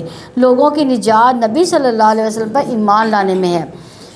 نبی صلی اللہ علیہ وسلم نے فرمایا، قسم ہے ذات کی جس کے ہاتھ میں محمد صلی اللہ علیہ وسلم کی جان ہے، اس امت کا کوئی بھی یہودی یا نصرانی جو میرے بارے میں سنے پھر جس کے ساتھ میں بھیجا گیا ہوں وہ اس پر ایمان نہ لائے تو اس کا ٹھکانہ کہاں پہ ہوگا؟ تو جس نے سن لیا، جان لیا، اس کے لیے لازم ہو گیا کہ وہ ایمان لے آئے۔ اور موسیٰ کی قوم میں سے ایک گروہ ایسا بھی ہے جو حق کے ساتھ ہدایت کرتے ہیں، اس کے ساتھ عدل کرتے ہیں۔ تو ہم نے ان کو 12 قبیلوں میں تقسیم کر دیا جو کئی گروہ تھے، اور جب موسیٰ کی قوم نے ان سے پانی مانگا تو ہم نے اس کو وحی کی کہ پتھر پر اپنا عصا مارو، تو اس سے 12 چشمے پھوٹ نکلے۔ بلا شبہ سب لوگوں نے اپنی پانی پینے کی جگہ معلوم کر لی، اور ہم نے ان پر بادلوں کا سایہ کیا، ان پر من و سلوہ اتارا، پاک چیزوں میں سے کھاؤ جو ہم نے تمہیں دی، اور انہوں نے ہم پر ظلم نہیں کیا بلکہ اپنی جانوں پر خود ہی ظلم کرتے تھے۔ یعنی لکڑی کا عصا چٹان پر انہوں نے مارا اور اس سے کیا ہوا؟ 12 چشمے پھوٹ نکلے۔ تو سبحان اللہ جی، اللہ تعالیٰ کا معجزہ، اللہ تعالیٰ کی قدرت تھی۔ جب انہوں نے شکر ادا نہ کیا، فرائض پر عمل نہ کیا، تو ان سے ہر خیر ختم ہوتی چلی گئی۔ اور جب ان سے کہا گیا کہ تم اس بستی میں جا کر رہو اور اس میں سے کھاؤ جہاں سے بھی تم چاہو، اور کہنا کہ ہمیں بخش دے اور دروازے پر جھک کر داخل ہونا، تو ہم تمہاری خطائیں بخش دیں گے، ہم نیکی کرنے والوں کو عنقریب زیادہ دیں گے۔ یعنی اللہ کا فضل کیا ہوتا ہے کہ صرف غلطیاں معاف نہیں کرتا بلکہ انعام بھی دیتا ہے۔ تو جن لوگوں نے ان میں سے ظلم کیا، انہوں نے بات کو اس کے خلاف بدل دیا جو ان سے کہی گئی تھی، تو ہم نے ان پر آسمان سے عذاب بھیجا اس وجہ سے جو وہ ظلم کرتے تھے۔ یعنی اللہ تعالیٰ جب اپنے بندے پر پابندی پر انعام فرماتا ہے اور وہ شکر ادا نہیں کرتا، پھر وہ اس نعمت کو چھین لیتا ہے، چاہے انسان اس کو پسند کرے یا نہ کرے، یا چاہے وہ کوئی بھی ہو۔ ہمیں ہر نعمت پر کیا کرنا چاہیے؟ شکر ادا کرنا چاہیے، چاہے وہ ہمارے جسم کے اندر نعمتیں ہیں یا مال یا اولاد یا صحت، کوئی بھی چیز اللہ نے دی ہے، کوئی بھی راحت، آرام، سہولیات ملی ہیں، تو اس پر کیا کرنا چاہیے؟ شکر ادا کرنا چاہیے۔ افسوس یہ ہے کہ ہم زیادہ تر وقت مشکلات کے بارے میں سوچتے رہتے ہیں کہ ہم کم وقت نعمتوں کے بارے میں سوچتے ہیں، حالانکہ مشکلات کے مقابلے میں نعمتیں بہت زیادہ ہوتی ہیں۔ اور آپ ان سے اس بستی کے بارے میں پوچھیں جو سمندر کے کنارے تھے، جب وہ سبت یعنی ہفتے کے دن کے بارے میں حد سے تجاوز کرتے تھے، جبکہ ہفتے کے دن ان کی مچھلیاں سر اٹھائے ان کے پاس آ جاتی تھیں، اور جس دن ہفتہ نہ ہوتا وہ ان کے پاس نہیں آتی تھی۔ ہم نے ایسے ہی ان کی آزمائش کی اس وجہ سے جو وہ نافرمانی کرتے تھے۔ یعنی سے پتہ چلتا ہے کہ نافرمانیاں بھی آزمائش ہوتی ہیں۔ یہ قوم اللہ کے ساتھ چال بازیاں کر رہی تھی۔ اللہ نے ہفتے کے دن کام کرنے سے منع کیا، لیکن انہوں نے خود ساختہ طریقے اپنا لیے، اپنا مقصد و مطلب پورا کر لیا، بظاہر یہ دکھایا کہ ہم اللہ کی فرما بردار ہیں۔ اور جب ان میں سے ایک گروہ نے کہا کہ تم ایسے لوگوں کو کیوں نصیحت کرتے ہو جنہیں اللہ تعالیٰ ہلاک کرنے والا ہے یا ان کو عذاب دینے والا ہے، سخت عذاب، انہوں نے کہا تمہارے رب کے حضور معذرت کے لیے، اور شاید وہ اللہ تعالیٰ سے ڈر جائے۔ پھر جب انہوں نے بھلا دیا جو انہیں نصیحت کی گئی تھی، تو ہم نے ان لوگوں کو نجات دی جو برائی سے روکا کرتے تھے، ان کو بدترین عذاب کے ساتھ پکڑ لیا جنہوں نے ظلم کیا کیونکہ وہ نافرمانی کرتے تھے۔ پھر جب انہوں نے اس میں سرکشی کی جس سے انہیں روکا گیا تھا، تو ہم نے ان سے کہا کہ ذلیل بندر بن جاؤ۔ یعنی بنی اسرائیل کی اس بستی میں 3 طرح کے لوگ تھے، وہ جو مچھلیاں پکڑتے تھے، اور دوسرے جو خود مچھلیاں نہیں پکڑتے تھے اور پکڑنے والوں کو بھی منع کرتے تھے، تیسرے جو ان سے کنارہ کش تھے اور خود یہ کام نہیں کرتے تھے اور نہ ہی وہ منع کرتے تھے۔ تو بچایا کن لوگوں کو؟ جو خود بھی نہیں پکڑتے تھے اور دوسروں کو بھی منع کرتے تھے۔ تو پتہ چلا برائی سے روکنا اللہ کے عذاب سے عافیت کا بھی سبب بنتا ہے۔ میں نے کل بھی بتایا تھا نا، امر بالمعروف و نہی عن منکر کا بھی کام ہمارے اوپر بہت ضروری ہے۔ اور جب آپ کے رب نے صاف اعلان کر دیا کہ وہ ان پر قیامت کے دن تک ضرور ایسے لوگ بھیجتا رہے گا جو ان کو بدترین عذاب چکھاتے رہیں گے، بلا شبہ آپ کا رب یقیناً جلد سزا دینے والا ہے، اور یقیناً بے حد بخشنے والا، نہایت رحم والا ہے۔ اور ہم نے ان کو زمین میں گروہوں میں ٹکڑے ٹکڑے کر دیا، ان میں سے کچھ نیک اور کچھ اس کے علاوہ تھے، اور ہم نے انہیں اچھے اور برے حالات سے آزمایا تاکہ وہ پلٹ آئیں۔ دونوں طرح کی آزمائشیں دراصل انسان کو اللہ کی طرف لانے کا سبب بنتی ہے، اگر اس کے اندر حق طلب کرنے کی امید ہو۔ ان کے بعد ناخلف لوگ جانشین ہوئے جو کتاب کے وارث بنے، وہ اس حقیر دنیا کا مال و متاع سمیٹتے ہیں اور کہتے ہیں عنقریب ہمیں تو بخش ہی دیا جائے گا، اور اگر ایسا ہی مال و متاع ان کے سامنے پھر آئے تو اس کو بھی لے لیں گے۔ کیا ان پر کتاب کا پختہ عہد نہیں لیا گیا تھا کہ وہ اللہ تعالیٰ کے پر حق کے سوا کوئی اور بات نہ کہیں گے؟ انہوں نے پڑھ رکھا ہے جو بھی اس میں ہے، اور آخرت کا گھر ان کے لیے بہترین ہے جو اللہ تعالیٰ سے ڈر کر رہتے ہیں۔ کیا پھر بھی تم سمجھتے نہیں؟ یعنی پہلے لوگوں کے بعد آنے والے بدترین جانشین تھے، ان کا جرم کیا تھا؟ وہ کتاب کے ذریعے زندگی کا سامان اور مال سمیٹتے تھے۔ اور اس آیت میں اشارہ ہے کہ اس بات کی طرف کہ انہوں نے غلط فتوے دے کر لوگوں سے مال لیا، رشوتیں کھائیں۔ اور جو لوگ کتاب اللہ کو مضبوطی سے تھامتے ہیں، انہوں نے نماز قائم کی، یقیناً ہم اصلاح کرنے والوں کا اجر ضائع نہیں کرتے۔ تو کتاب کو تھام لینے کا مطلب کیا ہے؟ اس کو لے لینا، بار بار پڑھتے رہنا، اس سے فائدہ اٹھاتے رہنا ہے۔ اس کو پڑھنے کے بعد سب سے اہم چیز اپنی نمازیں درست کرنا ہے، اور ایسے ہی لوگ اللہ کے یہاں مصلی قرار دے پاتے ہیں اور اللہ ان کا اجر ضائع نہیں کرتا۔ اور جب ہم نے پہاڑ کو ہلا کر ان کے اوپر اٹھا دیا، گویا وہ صاحبان ہیں، انہوں نے یقین کر لیا کہ وہ ان پر واقعتاً گرنے والا ہے۔ جو کچھ ہم نے تمہیں دیا ہے اسے قوت سے پکڑو، اور جو بھی ان میں سے ہے اسے یاد رکھو تاکہ تم بچ جاؤ۔ اور جب آپ کے رب نے اولاد آدم کی پشتوں سے ان کی اولاد کو نکالا، ان کی جانوں پر انہیں گواہ بنایا، کیا میں تمہارا رب نہیں؟ انہوں نے کہا کیوں نہیں، ہم نے گواہی دی، ایسا نہ ہو کہ تم قیامت کے دن کہو کہ ہم تو یقیناً سے غافل تھے۔ یہاں ایک بہت اہم واقعے کی طرف اشارہ ہے۔ کون سا واقعہ ہے؟ پہاڑ ان کے اوپر جس کا ذکر کتاب اللہ سے ہی ہمیں ملتا ہے۔ یہ بہت قیمتی معلومات میں اضافہ ہے کہ قیامت تک جتنی بھی روحیں آنے والی تھیں، اللہ تعالیٰ نے ان کو اکٹھے آدم علیہ السلام کی پشت سے پیدا کر دیا تھا، اور پھر ان سے خود خطاب کیا الست بربکم، تو سب روحوں نے اپنے رب کو پہچان لیا اور کہا کہ ہم گواہی دیتے ہیں کہ آپ ہمارے رب ہیں۔ یعنی ہم نے بھی اس وقت یہی گواہی دی ہوگی انشاءاللہ۔ تو اللہ تعالیٰ نے بتایا کہ اس لیے گواہی ہی لے رہا ہوں کہ تم سے کہ قیامت کے دن تم یہ نہ کہنا کہ ہمیں تو پتہ ہی نہیں تھا کہ ہمارا رب کوئی ہے۔ اور یاد رکھیے اس بات کو انسان کے اندر اس کے شعور میں ڈال دیا گیا، اور اس لیے جن کا شعور کچھ بھی کام کرتا ہے وہ حق کو دیکھ کر اپنے رب کو پہچان جاتے ہیں۔ انہیں رب کو پہچاننے میں کوئی تھوڑی سی بھی دیر نہیں لگتی، جیسے نجاشی اور فرعون کے جادوگر، انہوں نے فوراً ہی اپنے رب کو پہچان لیا تھا۔ انہوں نے نہیں یہ کہا کہ یہ جادو تھا۔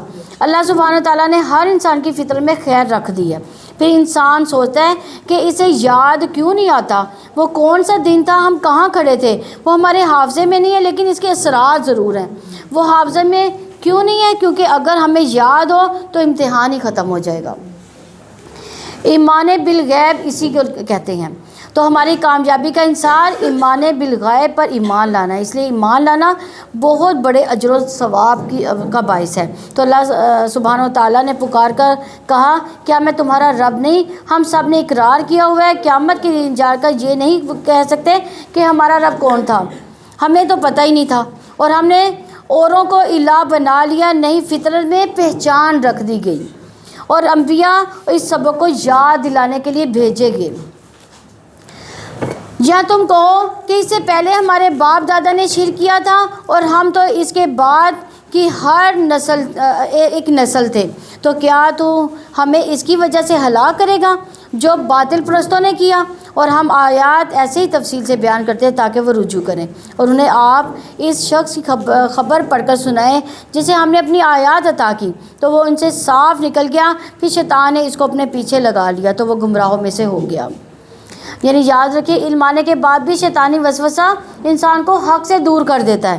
یہ قصہ بہت بڑے عالم کا ہے جس کے پاس بہت علم تھا، لیکن شیطان نے اس کے اندر دنیا کی محبت ڈال دی، لہٰذا وہ علم اور دین چھوڑ کر دنیا کے پیچھے دوڑنے لگ گیا اور اللہ کی آیات کو اس نے بھلا دیا۔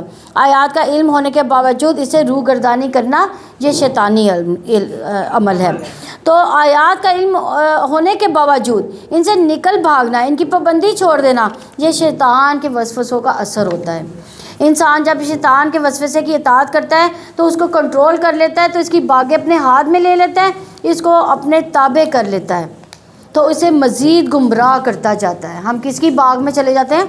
شیطان کی باغ دوڑ میں چلے جاتے ہیں، تو اس پر حملہ آور ہوتا ہے، تو اس کو اپنے پسند کے راستوں پر لے چلتا ہے، سارا دین پڑھا لکھا ادھر کا دھرا رہ جاتا ہے۔ تو بہت سے لوگوں کے ساتھ ایسا ہوتا ہے کہ دین اور قرآن پڑھنے کے باوجود سب کو بھلا کر دنیا کے پیچھے بھاگ جاتے ہیں اور شیطان کے اعلیٰ کار بن جاتے ہیں، اور اگر ہم چاہتے تو اس کو ان آیات کے ذریعے بلند کر دیتے، مگر وہ تو زمین کی طرف جھک گیا اور اپنی خواہشات کے پیچھے چل پڑا۔ تو اس کی مثال کتے جیسی ہے، اگر آپ اس پر بوجھ ڈالیں تو زبان نکالے ہانکتا ہے، یا اسے چھوڑ دیں تو بھی زبان نکالے ہانکتا ہے۔ یہ ان لوگوں کی مثال ہے جنہوں نے ہماری آیات کو جھٹلا دیا، لہٰذا آپ ان کو واقعات بیان کریں تاکہ وہ غور و فکر کریں۔ یعنی دین کے علم کی وجہ سے بھی درجات کی بلندی ہوتی ہے۔ دین کے علم کی وجہ سے لوگوں کو دلوں میں جو محبت آتی ہے وہ بہت خالص ہوتی ہے، جبکہ مال کی وجہ سے محبت کرنے والا آپ سے محبت نہیں کرتے، وہ مال سے کر رہے ہوتے ہیں، اور اگر آپ کے پاس مال نہیں رہے گا تو وہ چھٹ جائیں گے، ادھر ادھر چلے جائیں گے، پوچھیں گے بھی نہیں، کیونکہ اب آپ سے کوئی فائدہ نہیں ان کو رہا۔ لیکن علم والا مرتے دم تک فائدہ پہنچاتا رہے گا، اس لیے اس کی قدر میں کمی نہیں ہوتی اور دنیا کی طرف جھکنا پستی کی طرف جانا ہے۔ تو کتا لالچ کا سمبل ہے، ہر چیز کو سونگتا ہے دنیا کی لالچ میں، ہر اس کام کے پیچھے چل پڑتا ہے جسے دنیا کا فائدہ ہو، چاہے دین کے نقصان ہی کیوں نہ ہو رہا ہو۔ تو خود بھی کہتے ہیں کہ ہر وہ چیز جو ہامتی ہے تھک کر یا پیاس کی وجہ سے، سوائے کتے کے، اگر وہ تھکا ہوا بھی ہو تب بھی ہانتا ہے، رات و سکون کی حالت میں ہو تب بھی ہانکتا ہے۔ تو کتا ہر حال میں زبان لٹکاتا ہے، چاہے وہ بھوکا ہو، پیٹ بھرا ہوا، اس کی لالچ کہیں ختم نہیں ہونے پاتی۔ ہر وہ شخص جو اللہ کی آیات کو جھٹلاتا ہے، اس کے لیے یہ مثال بیان کی گئی۔ وہ کہتے ہیں کہ اگر آپ اس کو واعظ کریں تو بھی گمراہی میں پڑا رہے گا، اگر کرنا چھوڑ دیں تب بھی وہ دنیا کے پیچھے لگا رہے گا۔ وہ مجلس میں ہو، وہ تنہائی میں ہو، اس کی سوچیں، اس کی چاہت صرف دنیا کے گرد ہی گھومیں گی۔ اللہ کے دین کا انکار اللہ کو کوئی نقصان نہیں دیتا۔ اگر ہم اس کی بات نہیں مانتے تب بھی وہ قابل تعریف ہے۔ زمین و آسمان کی ہر چیز تعریف بیان کر رہی ہے، اس کو کوئی فرق نہیں پڑتا، لیکن اتنے بڑے خزانے کا انکار کرنے والا خود محروم رہ جاتا ہے۔ تو بری مثال ہے ان لوگوں کی جنہوں نے ہماری آیت کو جھٹلایا، ہماری اپنی جانوں پر انہوں نے ظلم کیا۔ جسے اللہ تعالیٰ ہدایت دے سو وہی ہدایت پانے والا ہے، جسے وہ گمراہ کر دے تو سو وہی خسارہ پانے والے ہیں۔ اور بلا شبہ یقیناً ہم نے جنوں انسانوں میں سے اکثر کو دوزخ کے لیے پیدا کیا۔ ان کے لیے دل ہے جن سے وہ سمجھتے نہیں، ان کے لیے آنکھیں جن سے وہ دیکھتے نہیں، ان کے لیے کان ہیں جن سے وہ سنتے نہیں۔ یہ لوگ جانور جیسے ہیں بلکہ ان سے بھی زیادہ گمراہ، یہی لوگ غافل ہیں۔ یعنی استغفر اللہ، ان کے دل تو ہیں مگر ان سے حق کو وہ سمجھتے نہیں، آنکھیں ہیں مگر کائنات کی نشانیوں کو، رب کو پہچانتے نہیں، کان ہے مگر سچ بات اللہ کا کلام سننے کی انہیں توفیق نہیں۔ غافل اس لیے کہ وہ اجر و ثواب کی طرف ہدایت نہیں پاتے، جانور اس لیے کہ ان کا مقصد صرف کھانا پینا بلکہ ان سے بھی زیادہ بہکے ہوئے ہیں، کیونکہ جانور بھی اپنا فائدہ اور نقصان دیکھ لیتے ہیں اور اپنے مالک کی پیروی کرتے ہیں، لیکن یہ ان سے بدتر ہیں۔ یہاں پر دراصل ان لوگوں کو ڈانٹا جا رہا ہے جو عقل اور سمجھ، آنکھیں، کان، نگاہیں سب کچھ رکھتے ہیں لیکن حق کو نہیں پہچان سکتے، ان کو حق کے لیے استعمال نہیں کرتے، ان اعضاء کو خواہشات کی پیروی کے پیچھے استعمال کرتے ہیں۔ اور سب سے اچھے نام اللہ تعالیٰ کے لیے، سو اسے ان کے ساتھ پکارو، ان لوگوں کو چھوڑو جو ان کے ناموں کے بارے میں سیدھے راستے سے ہٹتے ہیں، تو عن قریب انہیں اس کا بدلہ دیا جائے گا جو وہ عمل کیا کرتے تھے۔ یعنی اللہ تعالیٰ نے اپنے ناموں کو اچھا نام کہا ہے کیونکہ یہ سننے میں اچھے لگتے ہیں، دلوں کو بھی اچھے لگتے ہیں، بولنے میں بھی اچھے لگتے ہیں، معنی میں بھی اچھے لگتے ہیں، اس کا فائدہ بھی بہت اچھا ہے۔ اس کے ساتھ اس کو پکارو، مانگی جانے والی چیز کی مناسبت سے اللہ کو پکارنا چاہیے، اللہ کے اس نام کا ذکر کر کر کے وہ چیز مانگنی چاہیے جو آپ کی ضرورت ہے، جیسے اے رحیم تو رحم فرما، اے فیصلہ کرنے والے تو فیصلہ فرما دے، اے رحمان تو مجھ پر رحمت فرما، اے رازق تو مجھے رزق عطا فرما۔ اگر کوئی راستے بند ہو گئے ہوں تو اسے کہے اے فتاح تو میرے لیے خیر کے راستے کھول دے۔ اس نام اور کام کی مناسبت سے اگر اللہ کا نام لے کر پکارے تو انشاءاللہ دعائیں قبول ہوں گی۔ رسول اللہ صلی اللہ علیہ وسلم نے فرمایا اللہ کے 99 نام ہیں، یعنی ایک ہم 100، جو شخص ان سب کو محفوظ رکھے گا وہ جنت میں جائے گا۔ تو احصاء کا مطلب آیا ہے کہ یعنی جو ان کو اچھے طریقے سے پڑھے گا، ادا کرنے کی قدرت رکھے گا، اس کے ساتھ ساتھ اللہ کی حدود کی حفاظت کرے گا، ان کے معنی کو سمجھے گا، اس پر ایمان لائے گا، تو اس کے لیے جنت میں جانے کا ذریعہ ہو جائیں گے۔ اور جو اللہ کے ناموں میں الحاد کرے، قرآن و سنت میں موجود اللہ تعالیٰ کے ناموں کو چھوڑ کر خود ساختہ نام بنا لیں گے تو یہ الحاد ہوتا ہے۔ یہ لوگ الحاد کرتے ہیں، ان کو سزا بھی بتائی گئی کہ آپ انہیں چھوڑ دیں، ان کے پیچھے نہ چلیں، ان قریب وہ اپنے کیے کا بدلہ پائیں گے۔ اور جنہیں ہم نے پیدا کیا ان میں سے کچھ لوگ ایسے ہیں جو حق کے ساتھ رہنمائی کرتے ہیں، اسی کے ساتھ انصاف کرتے ہیں، یعنی استدراج قلبی کہتے ہیں۔ اس کا مطلب ہے کہ شیطان ان کے لیے اعمال مزین کر دیتا ہے، ان کو پھر ہلاکت تک پہنچا دیتا ہے۔ ضحاک کہتے ہیں استدراج کا مطلب جب وہ کوئی نئی نافرمانی کرتے ہیں تو ہم ان کو کوئی نئی نعمت دے دیتے ہیں تو ڈھیل دیتے رہتے ہیں۔ سفیان ثوری کہتے ہیں اس کا مطلب ہے کہ ہم ان کو نعمتوں میں فراخی اور وسعت عطا کرتے ہیں، انہیں شکر ادا کرنا بھلا دیتے ہیں۔ تو جو لوگ آیات کا انکار کرتے ہیں، اللہ کا انکار کریں، اس کے دین، اس کی کتاب کا انکار کریں گے تو پھر اللہ سبحانہ تعالیٰ ان کو اپنا آپ بھلا دیتے ہیں۔ اور جن لوگوں نے ہماری آیات کو جھٹلایا ہم ضرور انہیں آہستہ آہستہ کھینچ کر لے جائیں گے جہاں سے وہ نہیں جانتے، اور میں انہیں مہلت دوں گا، بلا شبہ میری تدبیر بہت مضبوط ہے۔ کیا بھلا انہوں نے کبھی غور نہیں کیا کہ ان کے ساتھی پیغمبر میں کوئی جنون نہیں ہے؟ وہ تو بس صاف ڈرانے والے کے سوا کچھ نہیں۔ اور کیا انہوں نے کبھی نظر نہیں ڈالی آسمان و زمین کی سلطنت میں، ہر اس چیز پر جو اللہ تعالیٰ نے پیدا کی ہے، اور اس بات پر کہ شاید اس کا مقررہ وقت واقعتاً قریب آ چکا ہو؟ اور پھر اس قرآن کے بعد وہ کس بات پر ایمان لائیں گے؟ کس کو اللہ تعالیٰ گمراہ کر دے، جس کو اللہ تعالیٰ گمراہ کر دے تو اس کو راستہ دکھانے والا کوئی نہیں، اور انہیں وہ سرکشی میں چھوڑ دیتا ہے کہ وہ بھٹکتے پھرتے ہیں۔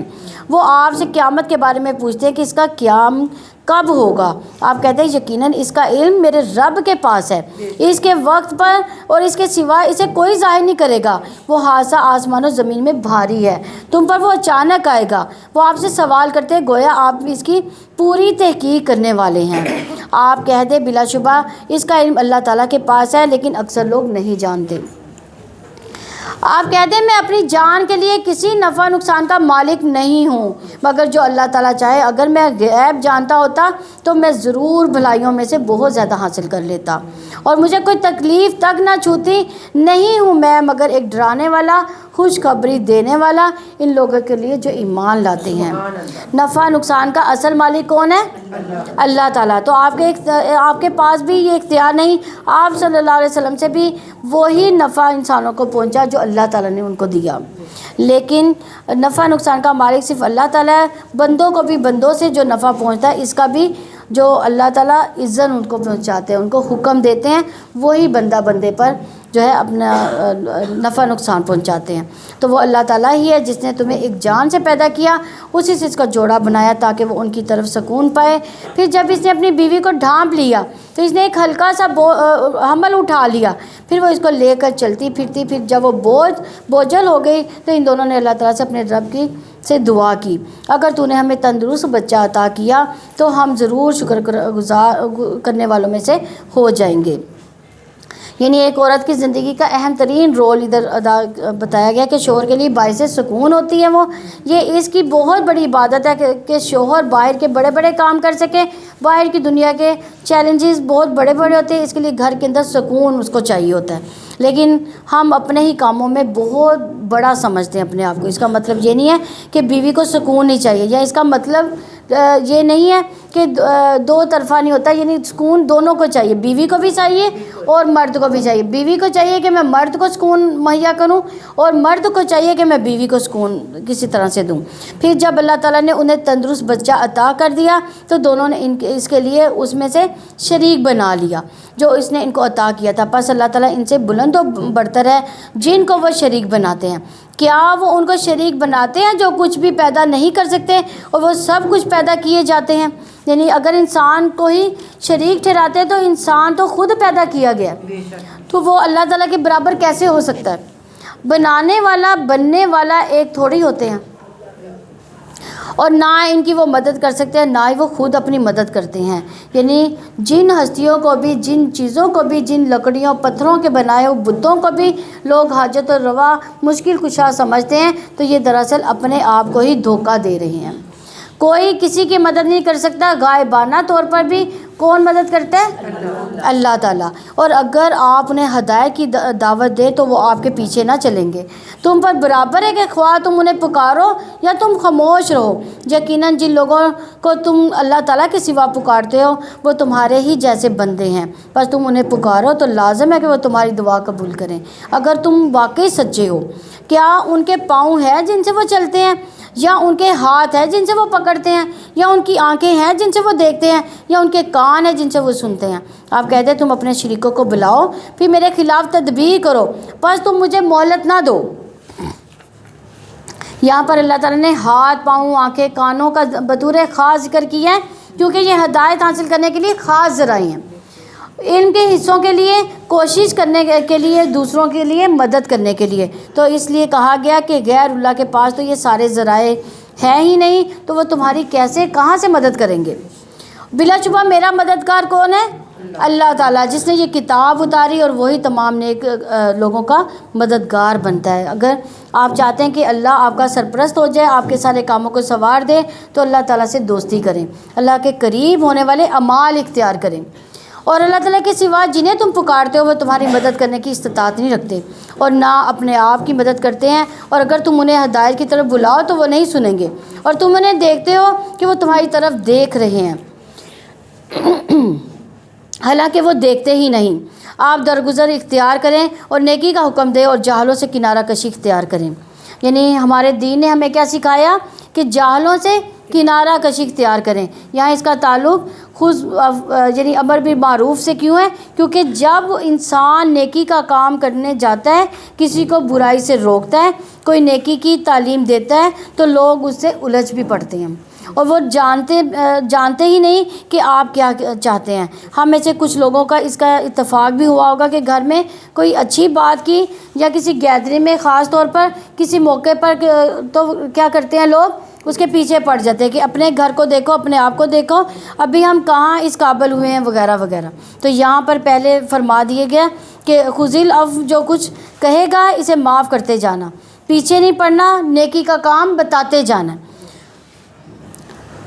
تو عمر رضی اللہ عنہ کے پاس ایک آدمی آئے اور کہنے لگے، اے خطاب کے بیٹے، پس اللہ کی قسم، نہ تو تم انصاف کرتے ہو، نہ تم ہمارے ساتھ کچھ سخاوت سے پیش آتے ہو۔ تو عمر رضی اللہ عنہ نے یہ سن کر غصہ ہوئے اور قریب تک اسے مارے۔ اس وقت حر نے اسے کہا، اے امیر المومنین، اللہ نے اپنے نبی سے فرمایا، خذ العفو یعنی امر بالمعروف، اور یعنی جاہلوں سے اعراض کرو۔ اللہ کی قسم، جب حر نے قرآن کی یہ تلاوت کی تو عمر رضی اللہ عنہ وہی رک گئے، اور آپ اللہ تعالیٰ کی کتاب کے سامنے گردن جھکا کر کھڑے ہو گئے۔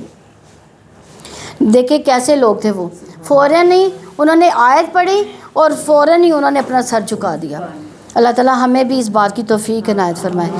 تو اگر شیطان کی طرف سے آپ کو کوئی اکساہٹ اباڑ دے تو آپ اللہ تعالیٰ کی پناہ مانگ لیا کریں، یقیناً وہ سب کچھ سننے والا اور سب کچھ جاننے والا ہے۔ یعنی حق کے بارے میں، دین کے بارے میں، نبی کریم صلی اللہ علیہ وسلم کے بارے میں دل میں کوئی وسوسہ پیدا ہو جائے تو شک میں نہ رہو، نافرمانی نہ کرو، غصے میں نہ رہو، اریٹیٹڈ نہ ہو۔ جب یہ چیزیں ظاہر ہوں تو شیطان کے شر سے پناہ مانگ لیا کرو، کیونکہ یہ شیطانی وسوسہ ہوتا ہے۔ تو ہمیں کیا کرنا چاہیے؟ یا اللہ یہ میرا خیال نہیں، میں ایسا نہیں سوچتی۔ یعنی جب بھی جو کوئی سوچ ہے اس پر اللہ تعالیٰ سے باتیں کرنا شروع کر دیں۔ تجھے پتہ ہے کہ اچانک یہ بات میرے دل میں ڈال دی گئی ہے، میں تیری طرف رجوع کرتی ہوں۔ تو یاد رکھیے کہ وسوسوں سے بچنے کے لیے دعائیں بھی پڑھیں۔ بعض لوگ ان وسوسوں کی وجہ سے اپنے آپ کو تنگ بھی آ جاتے ہیں، تو دعائیں اس وقت بہت فائدہ دیتی ہیں۔ یقیناً جو لوگ اللہ تعالیٰ سے ڈر گئے، جب انہیں شیطان کے اثر سے کوئی برا خیال چھو بھی جاتا ہے تو وہ فوراً چونک پڑتے ہیں، پھر اچانک وہ بصیرت والے ہوتے ہیں، یعنی ایمان والے وسوسے کو بھانپ جاتے ہیں، غور و فکر کرتے ہیں، اپنی غلطیوں کے مواقع کو دیکھ لیتے ہیں، لرزش کھا جائیں تو فوراً توبہ کرتے ہیں، ہر شر سے بچنے کا ذریعہ اختیار کرتے ہیں، یعنی ذکر زیادہ کرتے ہیں۔ ذکر شیطانی حملوں سے بچاؤ کا مضبوط قلعہ ہے۔ اور یحییٰ نے بیت المقدس میں بنی اسرائیل کو جمع کیا، جب مسجد بھر گئی تو وہ ایک ٹیلے پر بیٹھ گئے، پھر اللہ کی حمد و ثنا کی، فرمایا میں تمہیں کثرت کے ساتھ اللہ عز و جل کا ذکر کرنے کا حکم دیتا ہوں، کیونکہ اس کی مثال اس شخص ہی ہے جس کا بہت تیزی سے دشمن پیچھا کر رہا ہو، وہ ایک مضبوط قلعے میں گھس کر پناہ مانگے۔ اس طرح بندہ بھی جب تک اللہ کے ذکر میں مصروف رہتا ہے، شیطان کے حملوں سے محفوظ قلعے میں بند ہوتا ہے۔ وسوسوں کی کثرت ہونے لگے تو ذکر بڑھا دیں، مخصوص عام دنوں میں ذکر بڑھا دیں۔ اور اگر آپ لوگوں کو کبھی اس طرح سے فیل ہوا ہے کہ وسوسہ کوئی شیطانی آیا، اپنے اندر فیلنگ رکھا کریں کہ ہمارا یہ جو بھی ہم نے ذہن میں سوچا ہے یہ یعنی شیطانی فعل ہے یا رحمان کی طرف سے یہ وسوسہ ہے، یعنی ایک شیطان کی طرف ہے۔ ایسی ہوتا ہے جیسے نا یہ غلط کر رہا ہے۔ ہاں، یہ اللہ تعالیٰ نے اچھائی اور برائی کا گیجٹ جو ہے نا وہ انسان کے اندر ڈالا ہوا ہے۔ جب بھی انسان برا کرتے ہیں فوراً اندر سے ایک سوچ آتی ہے، ایک اندر سے ایک فیلنگ آتی ہے کہ ہم نے برا کیا، تو آپ اس فیلنگ کو فیل کیا کریں۔ جب وہ فیل ہو کہ ہم نے برا کر دیا، فوراً ہی توبہ استغفار کر لیں، کیونکہ اللہ تعالیٰ بہت معاف کرنے والا ہے۔ اور ان شیطانوں کے بھائی انہیں گمراہی میں ہی کھینچے جاتے ہیں، پھر وہ کمی نہیں کرتے، اور جب آپ ان کے پاس کوئی نشانی نہ لائیں تو وہ کہتے ہیں تم نے کیوں نہیں منتخب کیا اس کو؟ آپ کہتے ہیں میں تو اسی کی پیروی کرتا ہوں جو میرے رب کی طرف سے مجھ پر وحی کی جاتی ہے۔ یہ تمہارے رب کی جناب سے روشن دلائل ہے اور ان لوگوں کے لیے ہدایت اور رحمت ہے جو ایمان رکھتے ہیں، اور جب قرآن پڑھا جائے تو اسے توجہ سے سنو اور خاموش رہو تاکہ تم پر رحم کیا جائے۔ یعنی جو لوگ چاہتے ہیں کہ اللہ کی رحمت آئے تو ہم پر تو پوری توجہ سے قرآن مجید کو ان کو سننا چاہیے۔ تو یہاں پر دو باتیں فرمائی گئی ہیں، وَإِذَا قُرِئَ الْقُرْآنُ فَاسْتَمِعُوا لَهُ وَأَنصِتُوا لَعَلَّكُمْ تُرْحَمُونَ۔ تو فَاسْتَمِعُوا لَهُ وَأَنصِتُوا کا پہلا درجہ کیا ہے کہ انسان بات چیز چھوڑ دے، فوراً اٹینڈ کرنا چھوڑ دے، تمام چیزوں سے قطع تعلق ہو جائے۔ صرف اتنا ہی کافی نہیں، اپنے ذہن کو بھٹکنے سے بھی بچائے، خود بھی خاموش رہے اور پوری توجہ سے دل و جان سے حاضر ہو کے اللہ تعالیٰ کا کلام سمجھنے کی فکر کرے، اور قرآن سنتے وقت کان لگا دینے کے چاہیے، شور و غل سے بچنا چاہیے، زور زور سے باتیں بھی نہیں کرنی چاہیے۔ اور ایک قول ہے کہ جب کسی انسان کے پاس قرآن پڑھا جا رہا ہو تو اس کے لیے جائز نہیں کہ وہ غافل اور بے خبر ہو یا کسی اور سے گفتگو کر رہا ہو، بلکہ اسے چاہیے کہ وہ کان لگا کر اور چپ ہو کر سنے تاکہ اسے اللہ تعالیٰ کی رحمت حاصل ہو۔ اور آپ اپنے رب کو اپنے دل میں عاجزی و خوف سے بلند آواز کے بغیر الفاظ سے صبح شام یاد کرو اور غافلوں میں سے نہ ہو جاؤ۔ یعنی دو تین چیزیں یہاں پر اہم ہیں۔ صبح شام کے اذکار، نبی کریم صلی اللہ علیہ وسلم سے ثابت شدہ صبح شام کی مسنون دعائیں انہیں پکڑ کر رکھے، یعنی ان کو لازم اپنے اوپر کر لیں۔ دوسری بات، صبح بھی دعائیں مانگنی ہے، شام کو بھی دعائیں مانگنی ہے۔ تیسری بات، دعائیں مانگتے ہوئے دل میں عاجزی ہونی چاہیے۔ یہ نہیں کہ میرے پاس بڑی دولت ہے میں تو ایسا اور ایسا کر دوں گا۔ عاجزی کے ساتھ، خوف کے ساتھ، زبان بھی ہلکی آواز کے ساتھ اللہ کو یاد کرے، اور ان لوگوں میں سے نہ ہو جو غفلت میں پڑے ہوئے ہیں۔ دعائیں مانگتے ہوئے خشوع و خضوع بہت ضروری ہے۔ اللہ تعالیٰ اس دل کو دعا نہیں سنتا جو غافل ہوگا، جو مشغول ہو کسی اور چیز میں اور منہ سے دعا کر رہا ہو، تو حاضر دل کے ساتھ دعا کرنی چاہیے۔ رسول اللہ صلی اللہ علیہ وسلم نے فرمایا، اللہ سے قبولیت کے یقین کے ساتھ دعا مانگو اور جان لو کہ بے شک اللہ غافل اور لا و لب میں مشغول دل کی دعا نہیں سنتا۔ یعنی جو کھیل تماشا کرتے ہوئے، یعنی ادھر ادھر دھیان ہوتا ہے لیکن دعا اللہ سے مانگ رہے ہوتے ہیں۔ پورے یقین اور اعتماد کے ساتھ دعا کی جائے۔ یہ نہیں کہنا چاہیے کہ اللہ اگر تو چاہے تو معاف کر، اگر نہیں چاہتا تو نہ کر۔ نہیں، اللہ تو معاف ہی کر دے، کیونکہ معافی ہی ہماری ضرورت ہے۔ بلا شبہ جو فرشتے آپ کے رب کے پاس ہیں وہ اس کی عبادت سے تکبر نہیں کرتے، وہ اس کی تسبیح بیان کرتے ہیں، وہ اسی کو سجدہ کرتے ہیں۔ یعنی سجدہ تلاوت سنت ہے، نبی کریم صلی اللہ علیہ وسلم اس کا اہتمام کیا کرتے تھے۔ ابن عمر رضی اللہ عنہ کہتے ہیں کہ نبی صلی اللہ علیہ وسلم قرآن کی قرات کرتے ہیں، پس آپ اس سورت کی قرات کرتے ہیں جس میں سجدہ ہوتا، تو آپ سجدہ کرتے ہیں، ہم بھی آپ کے ساتھ سجدہ کرتے، یہاں تک کہ ہم میں سے بعض کو اپنی پیشانی رکھنے کی بھی جگہ نہ ملتی تھی، تو وہ ایک دوسرے کے اوپر یا جھک کے یا اشارے سے ہی سجدہ کر لیتے۔ اس سجدے میں جاتے ہوئے اللہ اکبر کہتے اور اٹھتے ہوئے اللہ اکبر نہیں کہتے تھے۔ اس سجدے میں سلام بھی نہیں ہے، قبلہ رخ ہونا افضل ہے لیکن ضروری نہیں ہے، اگر قبلہ رخ نہیں بھی ہے تب بھی صحیح ہو سکتا ہے۔ اور اس میں دعا کیا کرنی چاہیے، سجدہ وجہ للذی خلقہ وشقہ سمعہ وبصرہ بحولہ وقوتہ فتبارک اللہ احسن الخالقین۔ یہ دعا بھی پڑھ سکتے ہیں، ورنہ 3 بار سبحان ربی الاعلی پڑھ لیں۔ سورہ الانفال یہ مدنی صورت ہے، اس میں 75 آیات اور 10 رکوع ہے۔ سورہ انفال جنگ بدر کے بارے میں ہے۔ انفال سے مراد غنائم ہے، یہ پہلی جنگ تھی جو مسلمانوں نے فی سبیل اللہ لڑی تھی۔ اس دن کو یوم فرقان کہا گیا کیونکہ اس دن فیصلہ ہو گیا تھا کہ اب کامیاب کون ہوگا، آئندہ کون آگے بڑھے گا۔ مسلمان صرف کتنے تھے؟ 313 تھے، جبکہ دشمن 1000 کی تعداد میں تھے، اور مسلمانوں کے پاس 1 یا 2 گھوڑے تھے، دشمنوں کے پاس 300 گھوڑے تھے۔ بظاہر کوئی تناسب نظر نہیں آتا تھا لڑائی کا۔ دشمن کا پلڑا بہت بھاری تھا، لیکن مسلمانوں کو بہت بڑی فتح حاصل ہوئی تھی، اور جب فتح حاصل ہوئی تو مال غنیمت آیا تو آپس میں تھوڑی بہت کشمکش شروع ہو گئی۔ نوجوان کہتے تھے کہ ہم نے آگے جا کر جنگ کی تو ہمیں زیادہ ملنا چاہیے، بزرگ کہتے تھے کہ ہم پیچھے رہ کے دفاع کرتے رہے، ہمیں زیادہ ملنا چاہیے تھا۔ تو اللہ تعالیٰ کے نام سے جو وسیع رحمت والا نہایت رحم والا، وہ آپ سے مال غنیمت کے بارے میں پوچھتے ہیں۔ آپ کہتے ہیں غنیمتیں اللہ تعالیٰ اور اس کے رسول کے لیے ہیں، سو تم اللہ تعالیٰ سے ڈرو، اپنے آپس کے تعلقات اس میں اصلاح کرو، اور اللہ تعالیٰ اس کے رسول کی اطاعت کرو اگر تم مومن ہو۔ یعنی اس سے پہلے دور جاہلیت میں کوئی طریقہ نہیں تھا، جو طاقتور ہوتا تھا وہی سب کچھ لے جاتا تھا، اور صحابہ سے کہا جا رہا ہے کہ یہ جنگ تم نے اللہ کے لیے کی ہے، انفال کے لیے نہیں، مال غنیمت کے لیے نہیں۔ غنائم کو ایک طرف رکھو، اپنے تعلقات اچھے کرو، کیونکہ یہ باہم جڑنا مضبوطی کی علامت ہے، اور تم مضبوط ہوگے، طاقتور ہوگے، جو آئندہ دشمن کا مقابلہ کر سکو گے۔ رسول اللہ صلی اللہ علیہ وسلم نے فرمایا، ابن آدم نے کوئی ایسا عمل نہیں کیا جو نماز آپس میں صلح کروانے اور اچھے اخلاق سے بہتر ہو۔ اللہ کی عبادت و بندوں کے ساتھ اچھے تعلقات اور اچھا اخلاق اعلیٰ درجات والے لوگوں کا کام ہے۔ بلا شبہ مومن وہی ہیں کہ جب اللہ تعالیٰ کا ذکر کیا جاتا ہے تو ان کے دل لرز جاتے ہیں، اور جب اللہ تعالیٰ کی آیات ان کو پڑھ کر سنائی جاتی ہیں تو ان کو ایمان میں بڑھا دیتی ہیں اور اپنے رب پر اعتماد کرتے ہیں۔ اور ہم اگر اپنا جائزہ لیں کہ اللہ کی آیات سن کر کیا ہمارے دل کانپتے ہیں؟ کیا ہمارا ایمان بڑھتا ہے؟ یہاں سے آپ جاتے ہیں تو آپ کس حالت میں جاتے ہیں؟ کیا آپ کے دل لرز رہے ہوتے ہیں؟ کیا آپ کا ایمان بڑھ رہا ہوتا ہے؟ کیا ہمارا توکل میں اضافہ ہوا ہوتا ہے؟ تو وہ لوگ جو نماز قائم کرتے ہیں اور جو ہم نے انہیں دیا اس میں سے خرچ کرتے ہیں، یہی دراصل سچے مومن ہیں۔ ان کے رب کے پاس ان کے درجات مغفرت اور عزت کی روزی ہے۔ جتنا زیادہ ایمان ہوگا، جتنا زیادہ بہتر اخلاق ہوگا، اتنا ہی درجہ بلند ہوگا۔ جیسا کہ آپ کے رب نے آپ کو حق کے ساتھ آپ کے گھر سے نکالا، حالانکہ ایمان والوں کا ایک گروہ یقیناً اس کو ناپسند کرنے والا تھا۔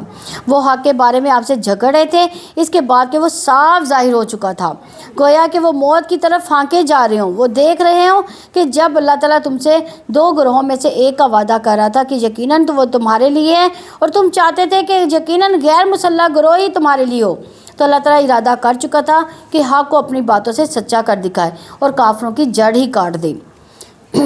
جو ابو سفیان کی قیادت میں مال و تجارت لے کر آ رہا تھا اور اسے مدینہ کے قریب سے گزرنا تھا، تو مسلمان چاہتے تھے کہ اس کو لوٹ لیتے، اور دوسری طرف سے دوسرا گروہ جو مکہ سے آ رہا تھا لڑنے کے لیے، تو تمہیں دنیا کا سامان مطلوب تھا اور اللہ کو حق کی بلندی مطلوب تھی، تاکہ وہ حق کو سچا کر دے اور باطل کو جھوٹا کر دے، اور اگرچہ مجرموں کو ناگوار ہی ہو۔ جب تم اپنے رب سے مدد مانگ رہے تھے تو اس نے تمہاری مدد دعا قبول کر لی کہ یقیناً میں فرشتوں میں سے 1000 کے ساتھ تمہاری مدد کرنے والا ہوں، جو ایک دوسرے کے پیچھے آنے والے ہیں۔ یعنی خاص کر نبی کریم صلی اللہ علیہ وسلم کو رات بھر دعائیں کرتے رہے، خوب آہوزاری کی، حالانکہ آپ اللہ کے رسول تھے، آپ سے اللہ کی مدد کا وعدہ تھا، اس کے باوجود آپ کی عاجزی دیکھیے، دعاؤں کی کثرت دیکھیے۔ تو اللہ تعالیٰ نے نہیں بنایا اس کو مگر ایک خوشخبری، اور تاکہ تمہارے دل اس سے مطمئن ہو جائے، اور نہیں ہے مدد مگر اللہ تعالیٰ ہی کے پاس ہے، یقیناً اللہ تعالیٰ سب پر غالب کمال حکمت والا ہے۔ یعنی اللہ تعالیٰ کی مدد کب آتی ہے؟ جب انسان اللہ تعالیٰ کی طرف راغبت کرتا ہے، عاجزی سے گڑ گڑاتا ہے، دعائیں مانگتا ہے، اور اللہ تعالیٰ کہتے ہیں کہ بہت یعنی مدد کس کے پاس ہے؟ جو اللہ تعالیٰ سے مدد مانگنے والے ہیں۔ تو بہت اہم قانون بتا دیا گیا کہ مدد تو صرف اللہ تعالیٰ کی طرف سے آتی ہے۔ تو جب اللہ تعالیٰ تم پر اونگ طاری کر رہا تھا، اپنی طرف سے امن دینے کے لیے وہ آسمان سے تم پر پانی نازل کر رہا تھا، تاکہ اس کے ذریعے سے تمہیں پاک کر دے، تم سے شیطان کی گندگی کو دور کر دے، اور تاکہ وہ مضبوط کر دے تمہارے دلوں کو، اس کے ساتھ تمہارے قدموں کو جما دے۔ اور جب تمہارا رب فرشتوں کی طرف وحی کر رہا تھا، یقیناً میں تمہارے ساتھ ہوں، پس تم ان لوگوں کو ثابت قدم رکھو جو ایمان لائے، قریب میں ان لوگوں کے دلوں میں رعب ڈال دوں گا جنہوں نے کفر کیا، پس تم ان کی گردنوں کے اوپر ضرب لگاؤ، ان کے ہر پور پر ضرب لگاؤ، یعنی گردنوں کے اوپر 2، یعنی ایک کو سر پھوڑ دو یا گردن کا وہ کاٹ ہی دو گردن کو. یہ اس وجہ سے ہے کہ یقیناً انہوں نے اللہ تعالیٰ اور اس کے رسول کی مخالفت کی. جو اللہ تعالیٰ اس کے رسول کی مخالفت کرے گا تو اللہ تعالیٰ یقیناً بہت سخت عذاب والا ہے. یہ ہے تمہاری سزا، لہٰذا اس کا مزہ چکھو، یقیناً کافروں کے لیے آگ کا عذاب ہے. اے لوگوں جو ایمان لائے، جب تم ان لوگوں سے ایک لشکر کی صورت میں ملو جنہوں نے کفر کیا تو تم ان سے پیٹھے نہ پھرو. چونکہ مسلمان کی تعداد کم تھی تو خطرہ تھا اس بات کا کہ دشمن کو دیکھ کر مسلمان ڈر نہ جائے اور بھاگ دوڑنا ان میں مچ جائے اور وہ میدان جنگ سے رک نہ جائے. تو یہ میدان جنگ میں بھاگنا جو ہے اللہ تعالیٰ نے کبیرہ گناہ یہاں پہ کہہ دیا. تو جو کوئی اس دن ان سے اپنے پیٹھ پھیرے سوائے اس کے کہ کوئی لڑائی کے لیے پینترا بدلنے والا ہو یا کسی گروہ کی طرف جگہ لینے والا ہو تو یقیناً وہ اللہ تعالیٰ کی طرف سے غضب کے ساتھ لوٹے اور اس کا ٹھکانہ جہنم ہے اور وہ لوٹنے کی بہت ہی بری جگہ ہے. اللہ تعالیٰ کی راہ میں نکلے ہیں، ایمان والے ہیں، صحابہ کرام ہیں، لیکن اگر تم بھی میدان جنگ سے بھاگے تو یہ انجام ہے کہ آگے تو اس لیے انسان کو نیکی کے راستے پر چلتے ہوئے استقامت اختیار کرنی چاہیے، چاہے جتنی بھی مشکلات آ جائے، جتنا بھی دل گھبرائے. ورنہ بعض کا ایک شخص پیچھے ہٹتا ہے تو دوسرا اس کو دے کر اور پھر تیسرا اس کو دے کر، اسی طرح کیا ہوتا ہے پھر سبھی دین سے پھر جاتے ہیں. بس تم نے انہیں قتل نہیں کیا بلکہ اللہ تعالیٰ نے انہیں قتل کیا. اور آپ نے خاک کی مٹھی نہیں پھینکی جب آپ نے پھینکی تھی، جو آپ نے پھینکی تھی بلکہ وہ اللہ تعالیٰ نے پھینکی تھی تاکہ وہ ایمان والوں کو اچھے انعام سے نوازے. یقیناً اللہ تعالیٰ سب کچھ سننے والا، سب کچھ جاننے والا. یعنی امتحان میں بھی ڈالا اور مدر کو ساتھ رکھا، یعنی تاکہ امتحان میں کامیاب بھی ہو جائے. کس قدر اللہ تعالیٰ اپنے بندوں پر مہربان ہے.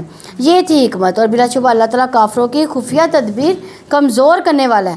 اگر تم فیصلہ چاہتے ہو تو یقیناً فیصلہ تمہارے پاس آ چکا. اگر تم باز آ جاؤ تو یہی تمہارے لیے بہتر ہے، اور اگر تم دوبارہ کرو گے تو ہم بھی دوبارہ ایسا ہی کریں گے. اور تمہارا گروہ تمہارے ہرگز کسی کام نہ آئے گا اگرچہ وہ بہت زیادہ ہو. یقیناً اللہ تعالیٰ ایمان والوں کے ساتھ ہے. بے شک. یعنی بدر کے دن اہل مکہ نے صبح دعا کی تھی کہ یا اللہ جو گروہ حق پر ہے کامیاب ہو جائے اور دوسرا ناکام ہو جائے. تو تم نے خود ہی فیصلہ مانگا تھا، اب تمہاری ناکامی کی صورت میں فیصلہ تمہارے سامنے ہے. اے لوگوں جو ایمان لائے، اللہ تعالیٰ اس کے رسول کی اطاعت کرو، اس سے منہ نہ موڑو جب کہ تم سنتے ہو. یعنی ایمان والوں کو اللہ کی اطاعت، اس کے رسول کی اطاعت کے بعد اسے منہ نہیں موڑنا چاہیے، اور جو وہ کہیں اسے غور سے سننا چاہیے اور لوگوں کی طرف نہیں ہونا چاہیے جو کہتے ہیں ہم نے سنا لیکن دل سے نہیں سنا. اصل میں سننے والا کون ہے؟ جو مان بھی لیتا ہے، بات کو سن بھی لیتا ہے. اللہ تعالیٰ ہمیں بھی ماننے والوں میں سے شامل کرے. اور تم ان لوگوں کی طرف نہ ہو جاؤ جنہوں نے کہا کہ ہم نے سنا حالانکہ وہ نہیں سنتے. اور یقیناً اللہ تعالیٰ کے نزدیک بدترین جانور بہرے گونگے لوگ ہیں جو سمجھتے نہیں. اور اگر اللہ تعالیٰ ان میں سے کوئی بھلائی جانتا تو وہ ضرور انہیں سنواتا، اور اگر وہ انہیں سنوا دیتا تو بھی وہ ضرور منہ پھیر جاتے، اس حال میں کہ وہ بے رخی کرنے والے ہوتے. یعنی ایسے لوگوں کو جو عقل استعمال نہیں کرتے، غور و فکر نہیں کرتے، بات سمجھتے نہیں، جانوروں کی طرح بدتر ہے. یہ اللہ تعالیٰ کا طریقہ ہے، وہ کسی کو زبردستی نہیں سنواتا ہے، اس کے دل میں اتارتا ہے جو واقعی سننے کے لیے آتا ہے اور سننا چاہتا ہے. اللہ کا کلام سننے کے بعد انسان کا رویہ یا تو اطاعت میں ہوتا ہے یا غفلت میں چلا جاتا ہے. تو ضروری نہیں کہ ہر شخص اس علم پر عمل بھی کرے. تو اصل میں بھلائی اسی کے اندر ہے جو اللہ کی آیات میں غور و فکر کرے اور پھر اس کو عمل میں بھی ڈھال دے. اے لوگوں جو ایمان ہے، اللہ تعالیٰ اور اس کے رسول کی دعوت کو قبول کر لو. جب رسول تمہیں اس کے لیے بلائے تو تمہیں زندگی بخشی ہے تو جان لو کہ یقیناً اللہ تعالیٰ آدمی اور اس کے دل کے درمیان رکاوٹ بن جاتا ہے. یقیناً اسی کی طرف تم جمع کیے جاؤ گے. یعنی اللہ تعالیٰ آدمی اور اس کے دل کے درمیان حائل ہو جاتا ہے، یعنی اس کو پتہ چل جاتا ہے جو دل سے وسوسے اٹھتے ہیں. اور اس فتنے سے بچ جاؤ جو لازم ان لوگوں کو خاص طور پر نہیں پہنچے گا جنہوں نے تم میں سے ظلم کیا. اور جان لو اللہ تعالیٰ یقیناً بہت سخت سزا والا ہے. تو منکر کو روکنا چاہیے ورنہ فتنہ سبھی کو اپنی لپیٹ میں لے لیتا ہے، صرف ظلم کرنے والوں کو نہیں بلکہ جو نہ روکے ان کو بھی لے لیتا ہے. اور یاد کرو جب تم بہت تھوڑے تھے، زمین میں نہایت کمزور سمجھے جاتے تھے، تم ڈرتے تھے کہ لوگ تمہیں اچک کر لے جائیں گے. تو اللہ تعالیٰ نے تمہیں جگہ دی، اپنی مدد سے تمہیں قوت دی، تمہیں پاک چیزوں میں سے رزق دیا تاکہ تم شکر ادا کر سکو. اے لوگوں جو ایمان لائے ہو، تم اللہ تعالیٰ رسول کی خیانت نہ کرو، اپنی امانتوں میں سے بھی خیانت نہ کرو حالانکہ تم جانتے ہو. یعنی لا دین لما لا امانت لہ، اس کا کوئی دین نہیں ہے جس کے اندر امانت کا پاس نہ ہو. اور جانو تمہارے اموال، تمہاری اولاد واقعی آزمائش ہے، اور یقیناً اللہ تعالیٰ کے پاس بہت بڑا اجر ہے. یعنی مال و اولاد نعمتیں ہیں اور فتنہ بھی. کب نعمت ہے؟ جب انسان انہیں اللہ کی اطاعت میں لگاتا ہے. کب فتنہ ہے؟ جب یہ اللہ کا شکر ادا کرنا بھلا دیتے ہیں, اپنے میں ہی مشغول کر دیتے ہیں. اے لوگوں جو ایمان ہے, اگر تم اللہ تعالیٰ سے ڈرو گے تو وہ تمہارے لیے حق اور باطل میں فرق کرنے والی قوت بنا دے گا, تمہاری برائیاں تم سے دور کر دے گا, تمہیں بخش دے گا. اللہ تعالیٰ بڑے فضل والا ہے. یعنی تقویٰ سے انسان کے اندر سمجھ بوجھ پیدا ہو جاتی ہے, صحیح اور غلط پتہ چل جاتا ہے. تقویٰ سے انسان کے اندر اللہ کا قرب بھی پیدا ہو جاتا ہے. جتنا انسان اللہ کے زیادہ قریب ہوتا چلا جاتا ہے, اتنا ہی اس کے اندر فرقان آتا جاتا ہے. یعنی ایک وقت ہوتا ہے کہ جب انسان کو اپنی کچھ چیزیں غلط ہی نہیں لگتی, پھر اللہ کے کلام کو پڑھ کر سن کر دل اللہ کا خوف نہیں پیدا ہوتا دل کے اندر, تو انسان اپنی چھوٹی چھوٹی کوتاہیوں کو خود دیکھنے لگتا ہے. اس کی آنکھیں کھل جاتی ہیں کہ میرے اندر یہ بھی غلطی ہے, میرے اندر یہ بھی کوتاہی ہے. پھر انسان ان غلطیوں کو, کوتاہیوں کو اپنے اندر سے نکالنے لگتا ہے, اور جو گناہ دور ہوتے ہیں اللہ کا قرب بڑھتا ہی چلا جاتا ہے. اور جب وہ لوگ جنہوں نے کفر کیا آپ کے خلاف خفیہ تدبیریں کر رہے تھے, اور وہ آپ کو قید کر دیں یا قتل کر دیں یا جلا وطن کر دیں, اور وہ خفیہ تدبیریں کر رہے تھے, اور اللہ تعالیٰ بھی خفیہ تدبیر کر رہا تھا. اور اللہ تعالیٰ خفیہ تدبیر کرنے والوں سے میں سے بہتر تدبیر کرنے والا ہے. اور جب ان پر ہماری آیات پڑھی جاتی ہیں تو کہتے ہیں یقیناً ہم نے سن لیا, اگر ہم چاہیں تو ضرور ہم بھی ان جیسا کہیں, یہ تو پہلے لوگوں کی فرضی کہانیوں کے سوا کچھ نہیں.